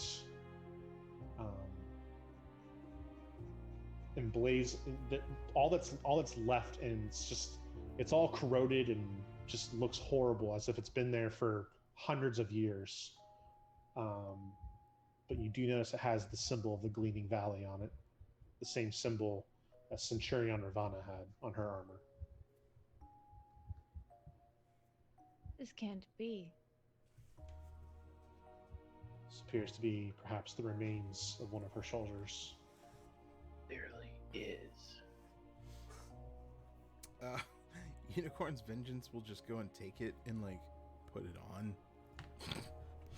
I to the living always try to deny the obvious. Shock, my friend. Shock. I believe the root cause, so such a futile emotion. Well, in any event, what should we do to keep our hollow friends safe from such a rust? Unut believes we should go faster. This one does not rust like those others. This one is elven hollow. I wear wooden armor. Though this rusted piece is interesting. Keep it for later. Well, while it may decay metal, what's to stop it from decaying wood? Raziel just looks at the trees I need all of you that have not decayed. I need all of They're you to give evil. me I need all of you to give me a Constitution saving throw. Oh, no. Constitution saving throw, you say? I'm gonna guess I'm immune to it. I'm gonna say, what is the base of it? 28. I'm Just- immune to poison, disease, negative That's- energy, fatigue. That's fine. I still need a Constitution saving throw from everybody. 28. Holy hell.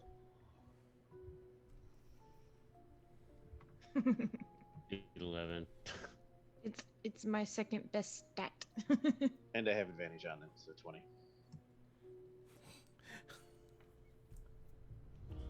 I'm undead. Don't look at me like that.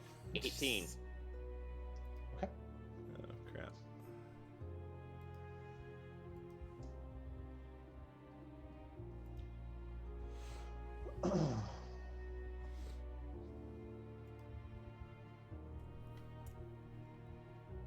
All right.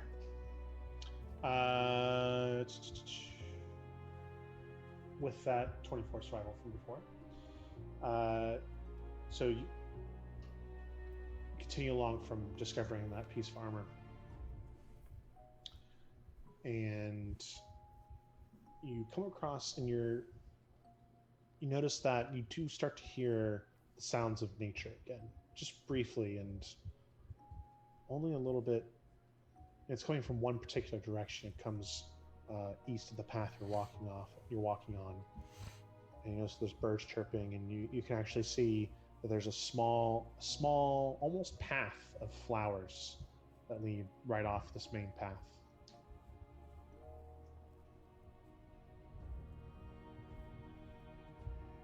That is interesting. Can I tell what kind of flowers they are? Yeah, it looks like a variety of wildflowers, as well as other kind of blooming, swampy kind of things. So some of them are carnivorous, but as in like, eat like insects, not man-eating plants.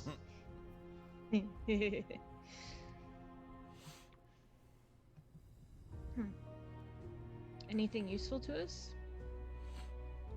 I will ask our jaguar friend. I do have an herbalism kit, and I am proficient with it. Okay, then give me an herbalism kit roll.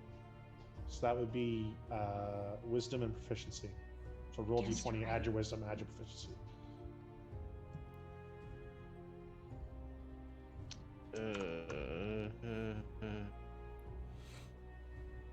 For 11. God, Wow. I'm rolling horrible. Thanks. Really? 11? Yeah, I rolled a 2. That's going to give you something cool. Now I have to give you something less cool. Aw.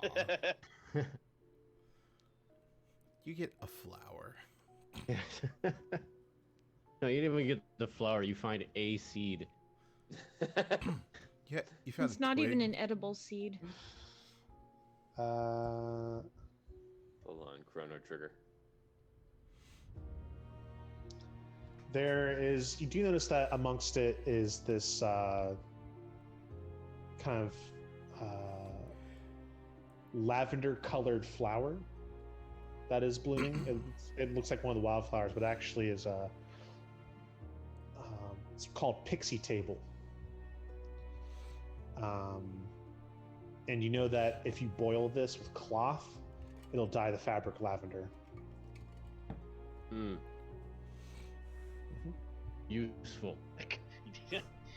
That was going to be a lot cooler, I'm pretty sure. So Oh no, you could have gotten something really cool, but you rolled an 11. So Dwayne's character's gonna end this whole druid thing and go into textile production, make millions. Just I mean, you do know enough that like lavender is a rarer color. Like this would be valuable to a seamstress or clothing maker or dyer. Yeah, I will pick it Okay. and place it in my explorer's pack. You Wait, may we mark could trade it. you may Actually mark wonders to pixie himself table. why she's wasting time on that. You may add pixie table flowers to your inventory. I Look at will. that. I will do that. They'll come in handy for trade later, I'm sure. You never know. May I attempt to check out the flowers? Sure. Give me. Do you have herbalism kit proficiency? You can just give me a nature roll then. Because I live here, dang it. It's true. Oh. 14. It's really. If I had advantage, it'd be a 25. Ooh. Too bad you don't have advantage. Dang it. After watching two of them spend like 10 minutes each on that, Raziel goes and stands in the middle of the flowers and casts Prestidigitation so they'll wither and says, "May we continue now." No. Damn. That's really fucked up, bro. We were looking for useful things. We're looking for missing legionnaires. Alaron, you do find some mistletoe. It's, a little evergreen shrub. It's not green anymore. It's true. You killed it. You do that mistletoe is held as sacred by druids, and sometimes used to ward off evil spirits. But it doesn't. Really gift it to it has no practical use. I gift it to our druid. Okay. Would you like to continue along this path of flowers? It seems to lead further off the path, but you do see like an opening is coming up. If it doesn't seem to have anything to do with our missing legionnaires, then not so much. Okay. Unless anyone objects. Nope. All right. I'm all for the mission. All right. So you decide to not go to follow that path, and you continue along the path the sentinels have pointed out to you. You travel further along, and give me another survival check.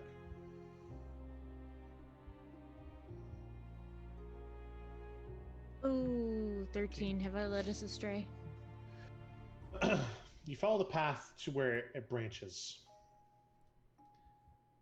and you look both ways. Right. Definitely right. So you go down the right path. And you're walking for about 2 or 3 hours. So night is falling at this point.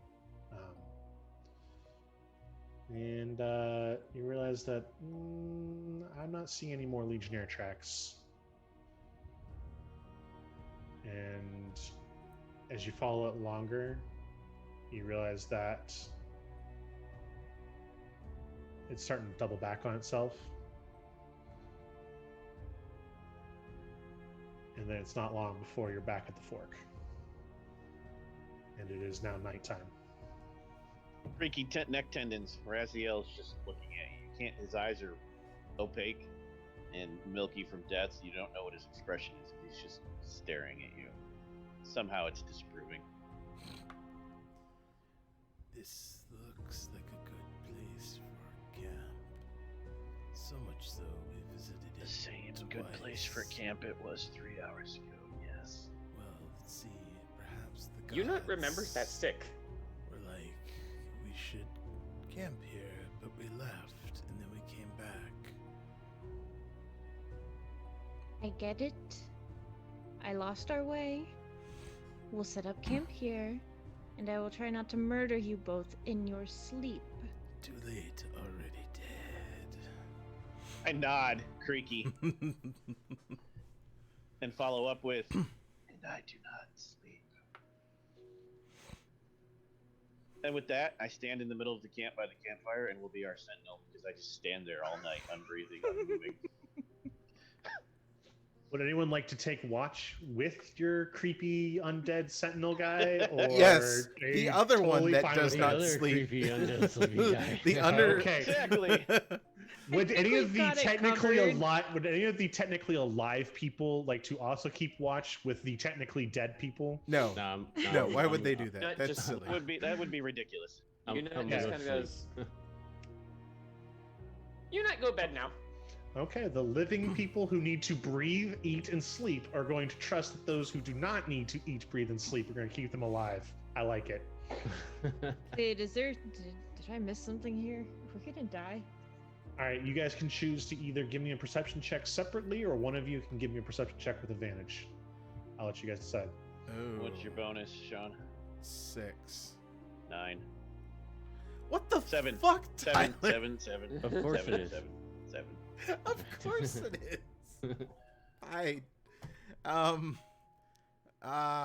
I'm cool with us both rolling, I guess, since it's so close. Yeah, that's a 1 point difference. You Yeah. go first. Okay, that's a good start. Wow, really? We'll take the 14. Okay. Maybe we are gonna die in our sleep. What Just happens as is you're- no. What happens is Unicorn like draws 4 lines in the ground and a hash mark, and like draws a circle in one of the corners, and is just sitting there waiting, and forgets to look out.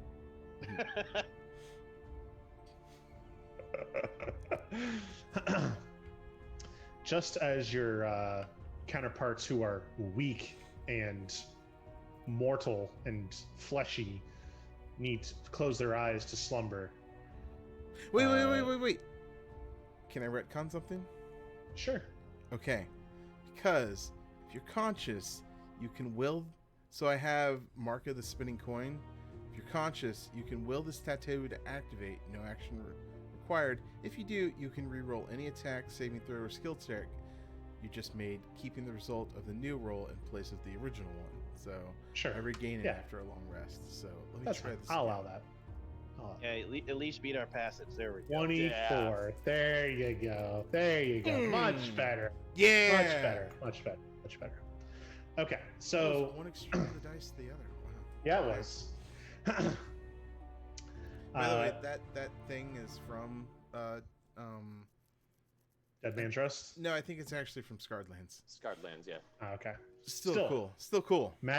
Magic tattoos. I've had people in my 5e homebrew campaign go, "Can't you homebrew me some tattoos?" I'm like, no. Why would I want to put that much effort into it? Well, Scarred Lance has put the effort into it. You can have a mastery class that Devin is doing, Tattoo Adept. So if you want magical tattoos, check out Scarred Lance. Yeah. Anyways. There are some pretty sick tattoos, by the way. Yeah, for sure. Like this one that just changed a nat 1 to a 24. So, pretty useful. Anyways, so your undead sentinel who kind of is doing the looking a quadrant for 10 minutes, looking a quadrant for 10 minutes, looking a quadrant for 10 minutes.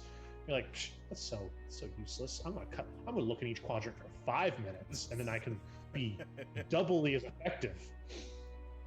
So you're kind of spinning around faster than he is, and right as you're about to both get dizzy, you hear a rustling in the brushes. And it sounds like something is about to stumble upon your campsite. You have enough time to wake your friends if you want.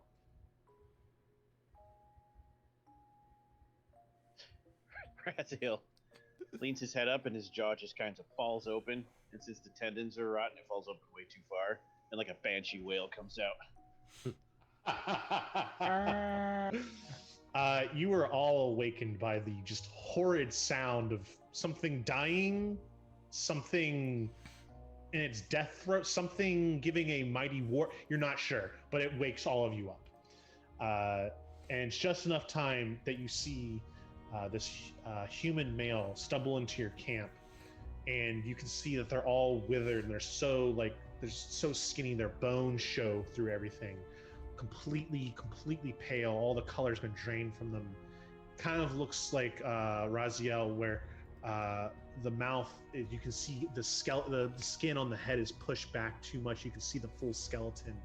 Their mouth and their jaw hangs crooked off, and they just kind of finally seeing all of you. They just finally expire, fall down into your kind of like semicircle you guys had made, and you wait half a second.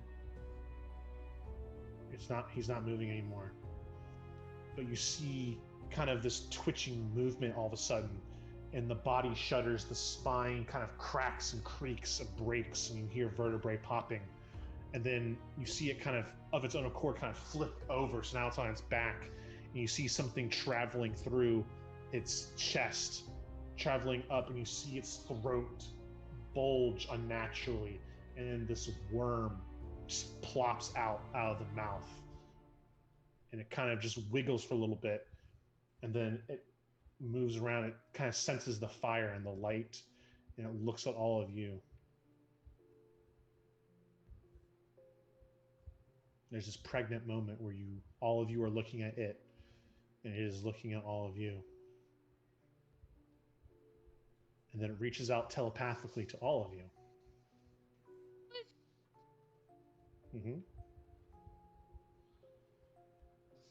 I need a new host. One of you can give me the home I need.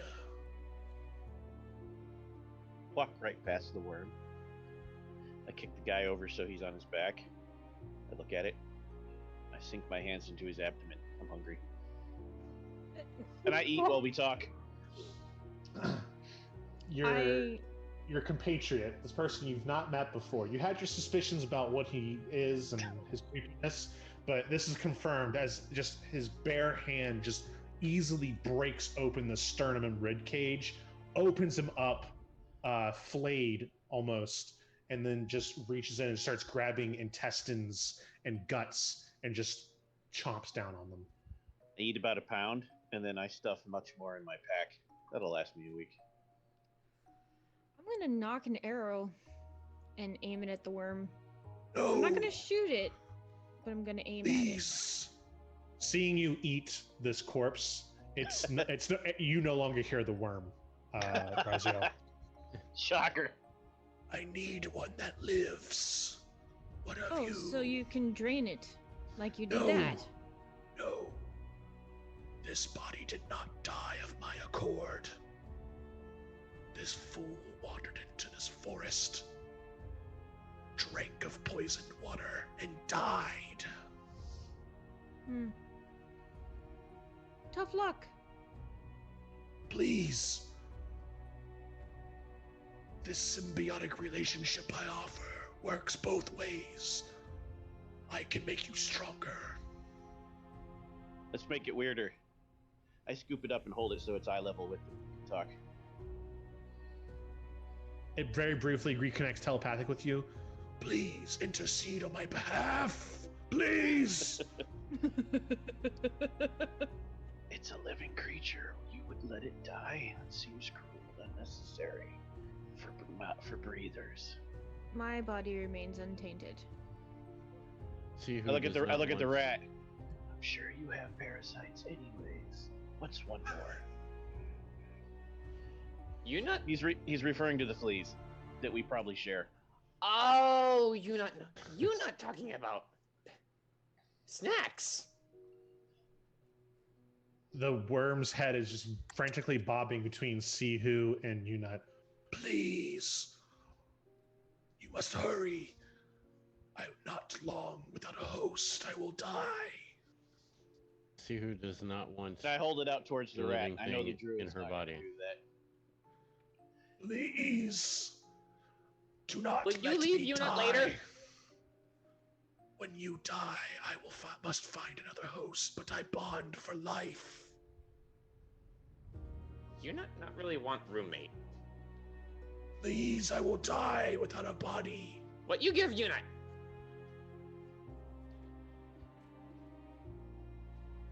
Powers to resist and powers to destroy. You not like to destroy. You're not gonna have a roommate.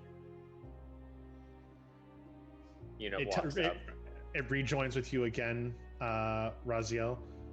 Feed me to him. I grab your jaw and pull it open. Plop. It causes it's rather large diameter.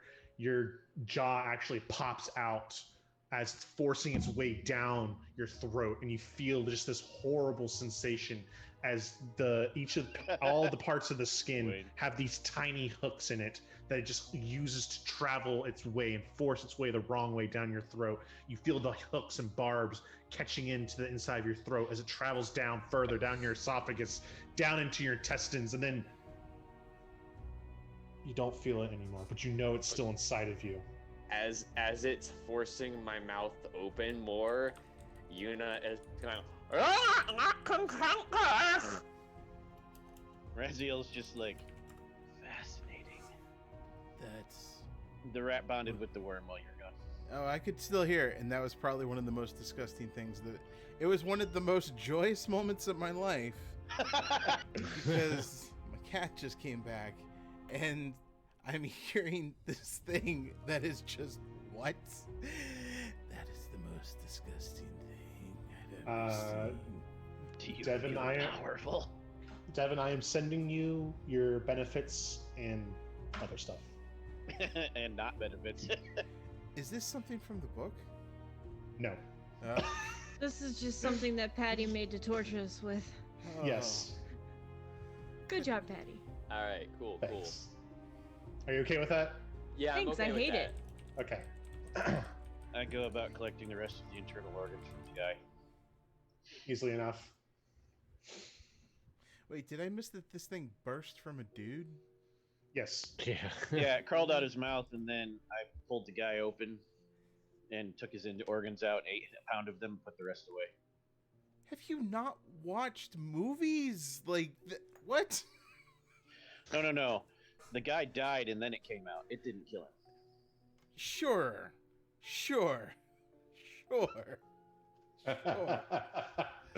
Raziel can confirm this guy drank poison and pours it out of the stomach. Yep. Okay.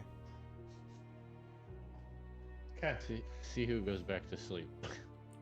You're all a little unnerved. You all don't take a level of exhaustion, but you all do not get the benefits of a long rest. It's just the forest is a creepy place. That event that just happened was very unnerving, and it's just the permeation of Mormo out here that has seeped into the ground and the trees and this forest is starting to seep into you, and so you're able to you don't get exhausted from not getting a good night's sleep, but you do not get the benefits of long rest either. But I'm from here. You're not from this part of the forest, you ain't. Does this affect the dead people too? Yes. Who don't need long rests? Correct. Huh. So it's a mental effect. Okay. So watching worms go down people's throats is... That and just the forest itself. It's unnerving. Right. Okay. Cool. Wow. Raziel is confused as to why he doesn't feel like it was restful because he's not unnerved. He's incapable Sure. of that. But he expended no energy. For you, it's more of a not unnerving, more of a you notice that there's a shift in the arcana, in the weave of this place, and it is preventing the energies of recuperation from affecting you, from just the basic sustenance and need of any even somewhat living thing is just being blocked. I informed the druid she should be cautious with her spells then. She's not getting them back. Yep. All right.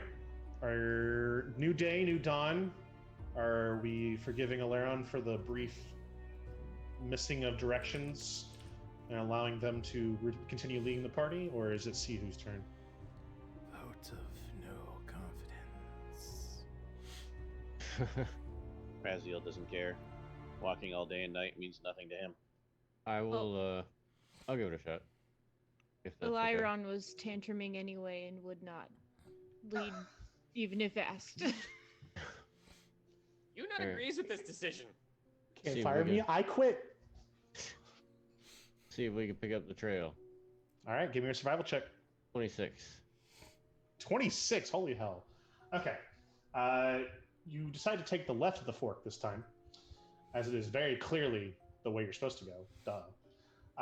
And you continue down the path. And with that 26, Feeling confident about that, isn't it?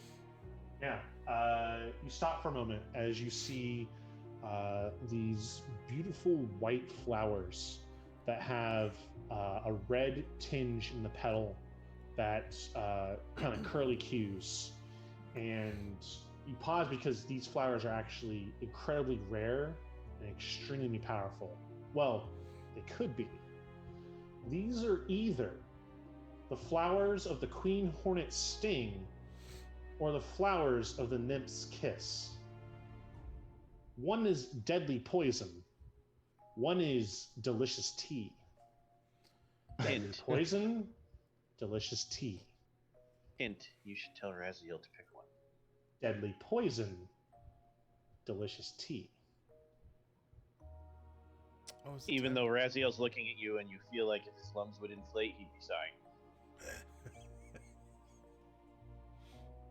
All right, Razio, have at it. Pick. Chew. Poisonous? Give me your percentile. Oh, High or low? Always high. Right. I chew on it and I Poisonous. look at you and say, poisonous. It would kill you. Very poisonous. There's nothing to me. You not want to try. It would kill you. You know, well, takes it. Well, he Uh, sticks right- everything else. down Raziel, his you throat. eat it. You're like, this would kill a small animal. Oh, okay. You guys, you know, you're not gonna have a good time. You're gonna feel really shitty for a while, but it won't kill you. In that case, I just look at the flower patch and I look at the elf and I look at the elf's bow and I look at the flower patch and I repeat till the elf figures it out. Arrow poison.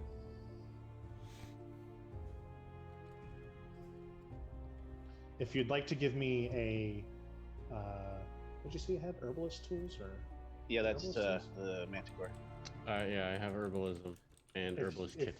If you'd like to use your herbalist kit and take about an hour, you could craft some queen hornet sting poison arrows. What the hell? We got an hour. What's the actual poison do?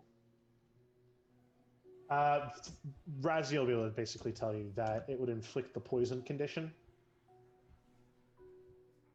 Just like Also- automatically. No save. Right, it doesn't do damage, but it gives you the negatives of the condition. Yes. Also, when picking backgrounds, I went with stuff that I knew would be hilarious. So give double the dose because I'm proficient with poisoners. Oh, You know, I'm immune Okay. to it.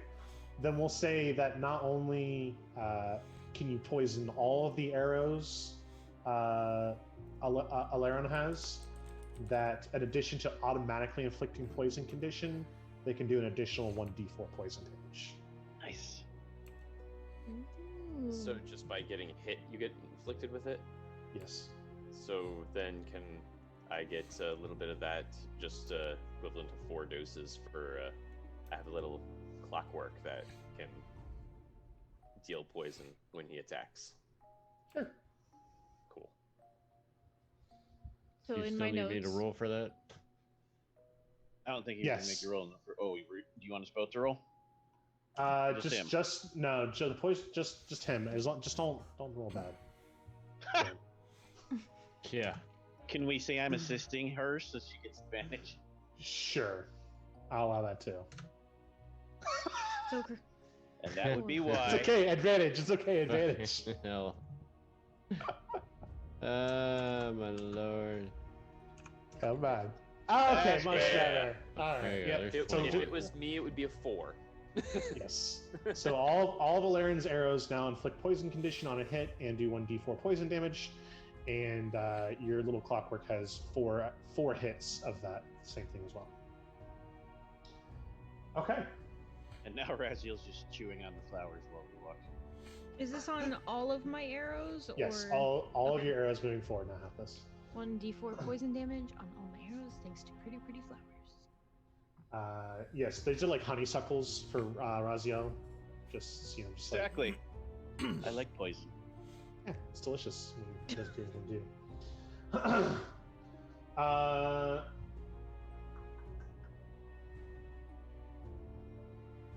Okay. Yeah. All right. Sihu, give me another survival check, as you are leading the group past to the next hazard potentially, or at least around it. 23. 23, excellent. You're able to successfully move around. You see some tracks that look to belong to a blood reaver. You're able to dodge that, which is very nasty, large, got swords for arms.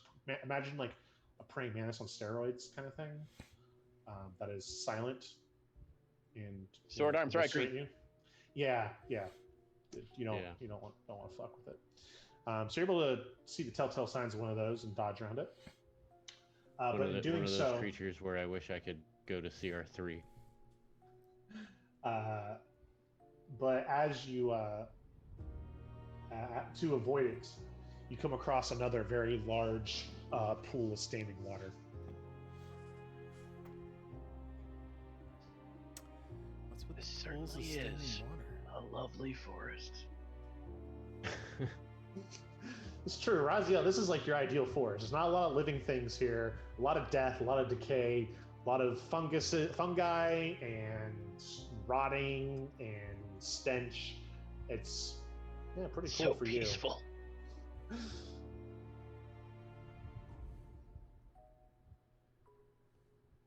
Well, let's check out this water. Yeah, this one's not as deep as the last one was. The last one was like you'd have to swim through it. This one you could just wade through if you wanted to. I want to make sure it's not anything Sure. dangerous first. Okay, give me a nature check. I distrust the water that does not move. 19. 19.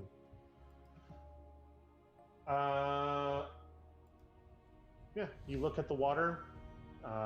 Once again, like you touch the water with you scoop up some of it with a jar again, kind of swirl it around. This time it's not as thick as the last water was. It's definitely more water based than the last one was. Not as much algae in this one either. You kind of swirl around and you pour it on some plants.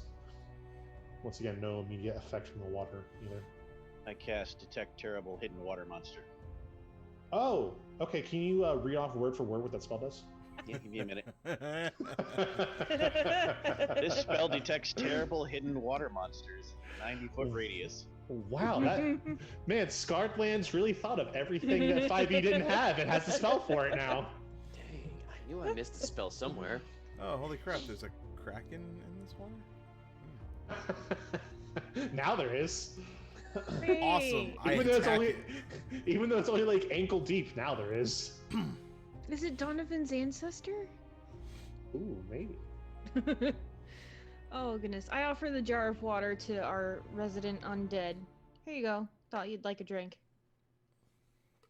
I put it in my mouth and it just kind of leaks out holes because I don't swallow. Is it poisonous? Or acidic? I broke Patty. Oh, I am so happy. How do you feel about acid damage, Mr. Undead? I'd be okay with it. Does that affect you? Wait, it It didn't does, kill but the I'm plants? okay with it. Okay. Wait, how? I poured it on the plants. It didn't kill the plants with the acid burning. You're right, it didn't. Give me, take 5 acid damage.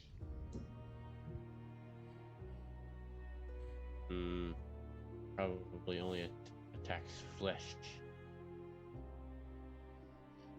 Same. Absorb elements would trigger. So I'll take 2 poison acid damage. Okay. You guys kind of wait a second. You see him cast some magic, but other than that, he seems okay. You do hear a slight sizzling sound, and then about 6 seconds goes by. Take another 6 acid damage. Oh. Okay. What's it More smell si- like? More sizzling. He already smelled kind of bad, even though he masks it with like fragrances and Much potpourri incense. and things like that. But long ago flesh that is now being boiled by something acidic.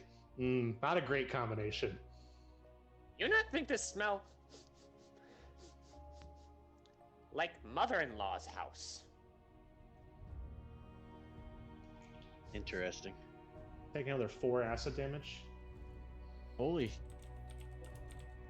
No save at any point. You're gonna need to do something to deal with this.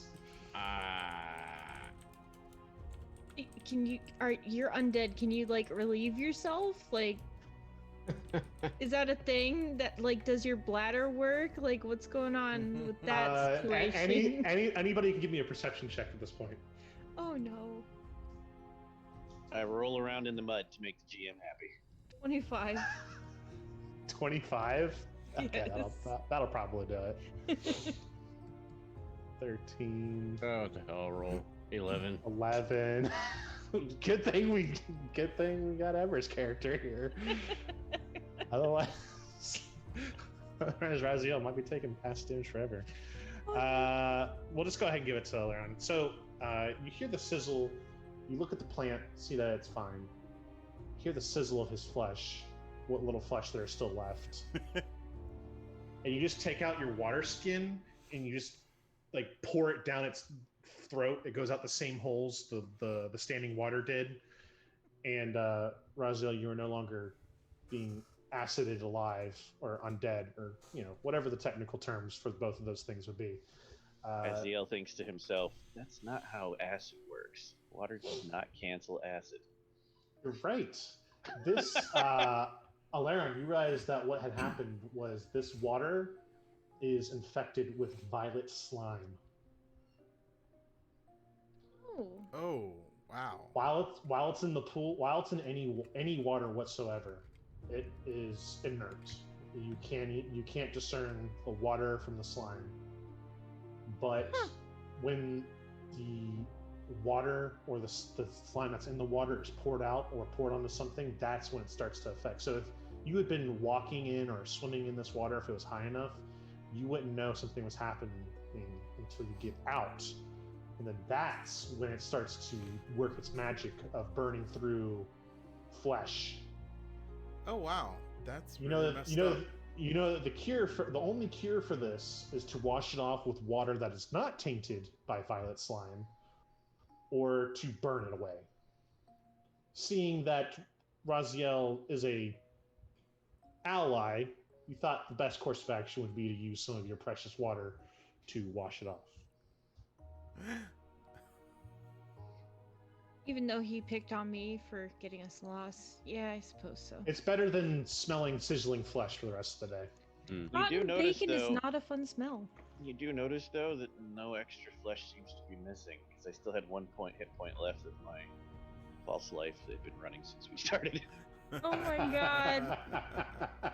Cast that at level 2 before we started. It had 1 hit point left and did 12. I had 13. Perfect. So do we need to heal our undead No, friend? I had temporary hit points. It didn't get through them. Oh. It didn't actually hit my hit points yet. What if next round? Unit would like to just try something to see, because this is dumb, but prestidigitation cleans things. Would Okay. that remove? Or No, because the violet slime is actually it's a living being. Yeah. Okay. Oh. Raziel, not Doesn't have size any again. doesn't have any sentience. It's the equivalent of an ooze's classification as a being. Raziel, not size again, and does another disc. I have a question before we move on any further. I know we were talking about this before the game started. Am I able to heal our No. undead companion? Oh, no. I can heal myself. Okay. I have multiple ways to do that. Okay. Your healing spells don't hurt me or help me. It does nothing. Okay. All the right. more for us. So once again, Raziel does his best Karen impression and ferrymans you guys across your violet slime covered water. I also hand the acid jar to Raging Unicorn, Vengeance Unicorn, Unicorn Rage. What's your name? Jesus. Unicorn's vengeance. Unicorn's vengeance, because when you're raging, you can throw it in someone's face angrily. That'd be funny. Okay, cool. I take it. All right, there would be enough that you could make this an improvised ranged weapon, and bad things might happen to something if you were to throw it on them. Okay. So it takes about another couple hours, or not a couple hours. It takes about another hour to get across this standing water with the continued trips with tensor slitting disc. But you're able to navigate across it, and give me the next survival check. Who's ever taking lead. All right, here we go. 26. Very nice. So you're able to pick the tracks back up of the Hollow Legionnaires, and the tracks seem fresher here now. And you're actually able to see alongside those tracks, not in the path that you're walking, but in the trees and in the surrounding shrubbery, things disturbing them. Not obviously, something is definitely, it was taking its time, and it was stalking the Legionnaires. Not quite sure what kind of creature it was, but something was stalking them. Am I able to tell if it has 2 legs or 4 or more? It definitely has more than 2 legs. You continue along, keeping the group close to you, to avoid an ambush of any kind, any one of you getting picked off as a straggler. And it's that moment where your instinct takes control.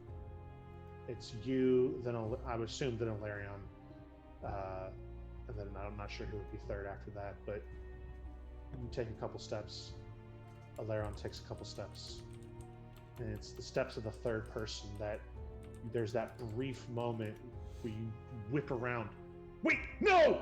But it's too late, and the ground gives way. And when I say the ground gives way, the ground in a 60-foot radius gives way. Oh, holy crap. Instantly, immediately, terrifyingly, faster than any quicksand, faster than a sinkhole, immediately gives way. And there's that moment where you're just falling,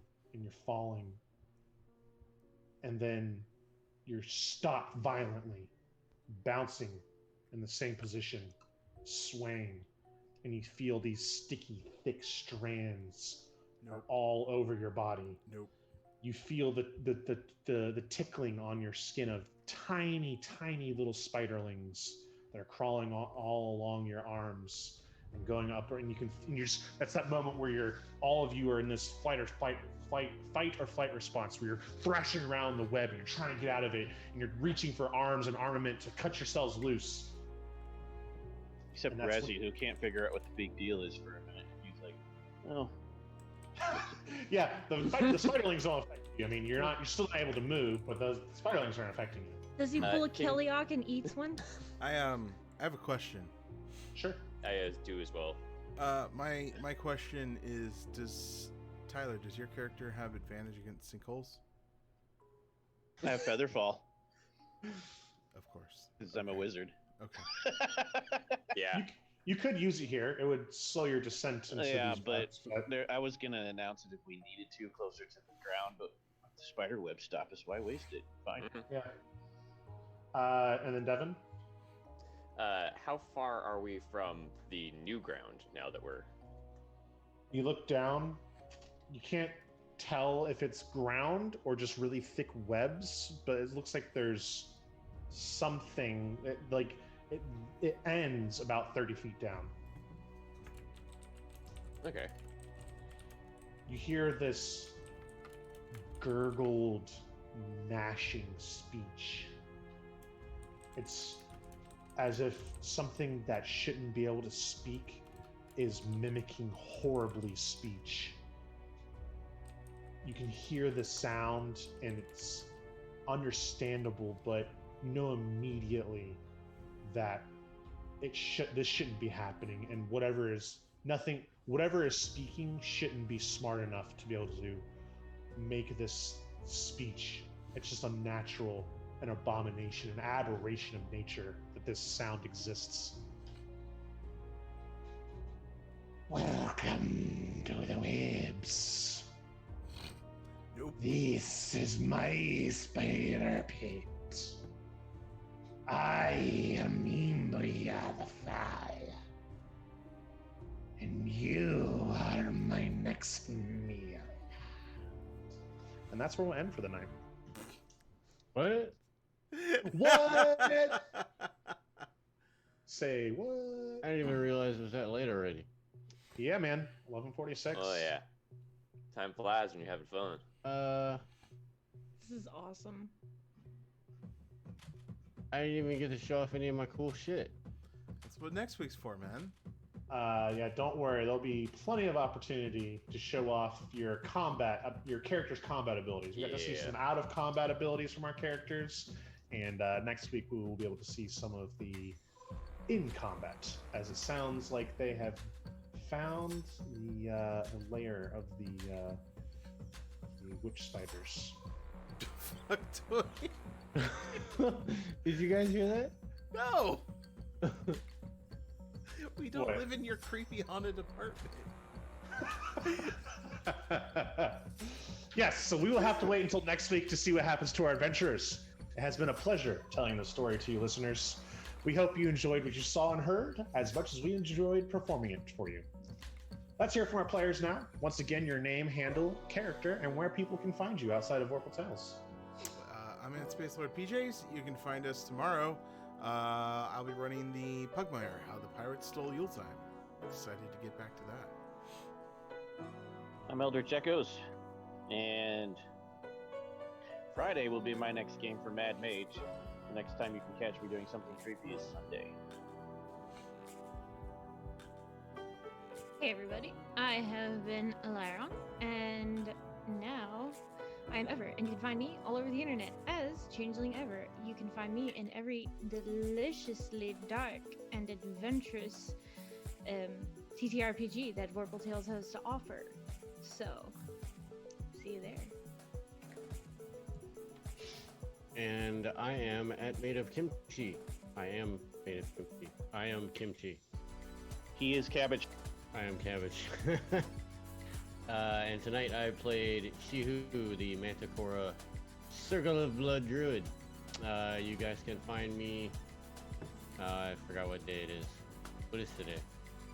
Today is Tuesday. You're not in Pugmire, are you? So you're Friday too. No, yeah, Friday. Friday. No game for on Turkey Day. Mad Mage.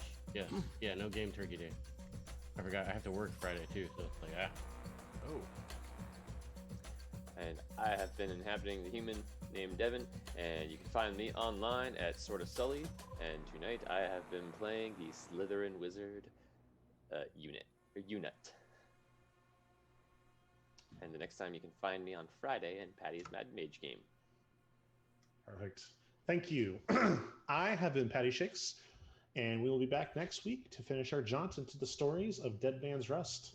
But in the meantime, I encourage you to watch Vorpal Tales and Onyx Path's other shows, which include, for Vorpal Tales, tomorrow, Pugmire, like Sean said, he'll be running that. We're going to be doing some awesome Pirates Who Stole Yuletime. Then Thursday's Turkey Day. Enjoy a socially distanced holiday with your friends and family. Friday will be Dungeons and Dragons, Dungeon of the Mad Mage with yours truly, once again. Sunday will be Stories of Sin and Eldritch Terror. Monday, we're going to start up Cyberpunk. That's going to be an awesome new thing we're doing. And then next week, right here, right now, at the same time, we're going to finish off our Dead Man's Rust Kickstarter game. So that's where you can find us in the near... Oh, go ahead. Also toss in two things. You should come check out our Cyberpunk game if you're a fan of Onyx Path, because we'll have multiple Onyx Path people in our intro two-shot adventure before we kick off our campaign. We are having some lovely guests. Michelle Light, Dixie Cochran. And then next Thursday, Dwayne's first game as GM, Black Void. What's the name of that series? What's the name of it? Black Void. Kimchi's Creepy Capers. No. Creepy capers. I don't know if I'm a fan of that name. I I'm told gonna him get I a could cape. change it. He said he's leaning into it. Yeah, I'm gonna get a cape. With my creepy Okay. cape. All right.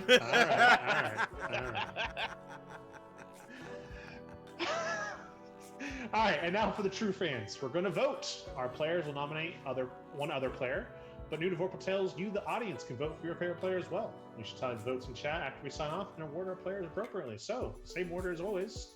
Nominate your favorite player from tonight. Nominate your favorite player from tonight and why.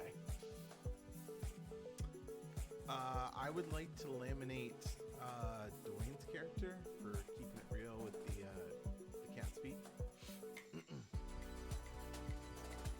I will nominate Devin because he ate the worm without any insight checks, and that's a baller. I approve. That is a baller move, sir. This is nasty. No, I'm going to vote for Tyler because creep. Thank you. I am at ends, even though I knew I had to vote for someone. So I am going to vote for Ever for making the roles that I couldn't. Valid. And I have to vote for Tyler because he plays creepy undead so well. I'm a creep. I'm a loser. Okay. No, I'm a creep, I'm an undead. I'm demonetized. Yeah, I was just about to say, now we're demonetized. Great. Good job, guys. I think you have to do like at least 5 seconds for it to count, so I think we're in the clear. And you have to actually play it. You singing it does nothing. See, there you go. Boom. Yeah. All right, perfect. Yes, all of those moments and more were quite amazing tonight. We hope you enjoyed the story. We look forward to seeing you next week at the same time and place to continue this tale. Please remember to check out the Kickstarter that has been linked in chat several times tonight. You should go and support it. It's a wonderful, awesome thing. SCARREDLANDS is awesome. Onyx Path Publishing is awesome. And they put out great content, and they want to keep putting out great content. So show them you love them with some Kickstarter support. And then until next time, may the gods guide your path. Stay safe, stay awesome, stay adventurous, and make good choices. I don't know about that last. And happy Thanksgiving. I'll tell them tomorrow. I want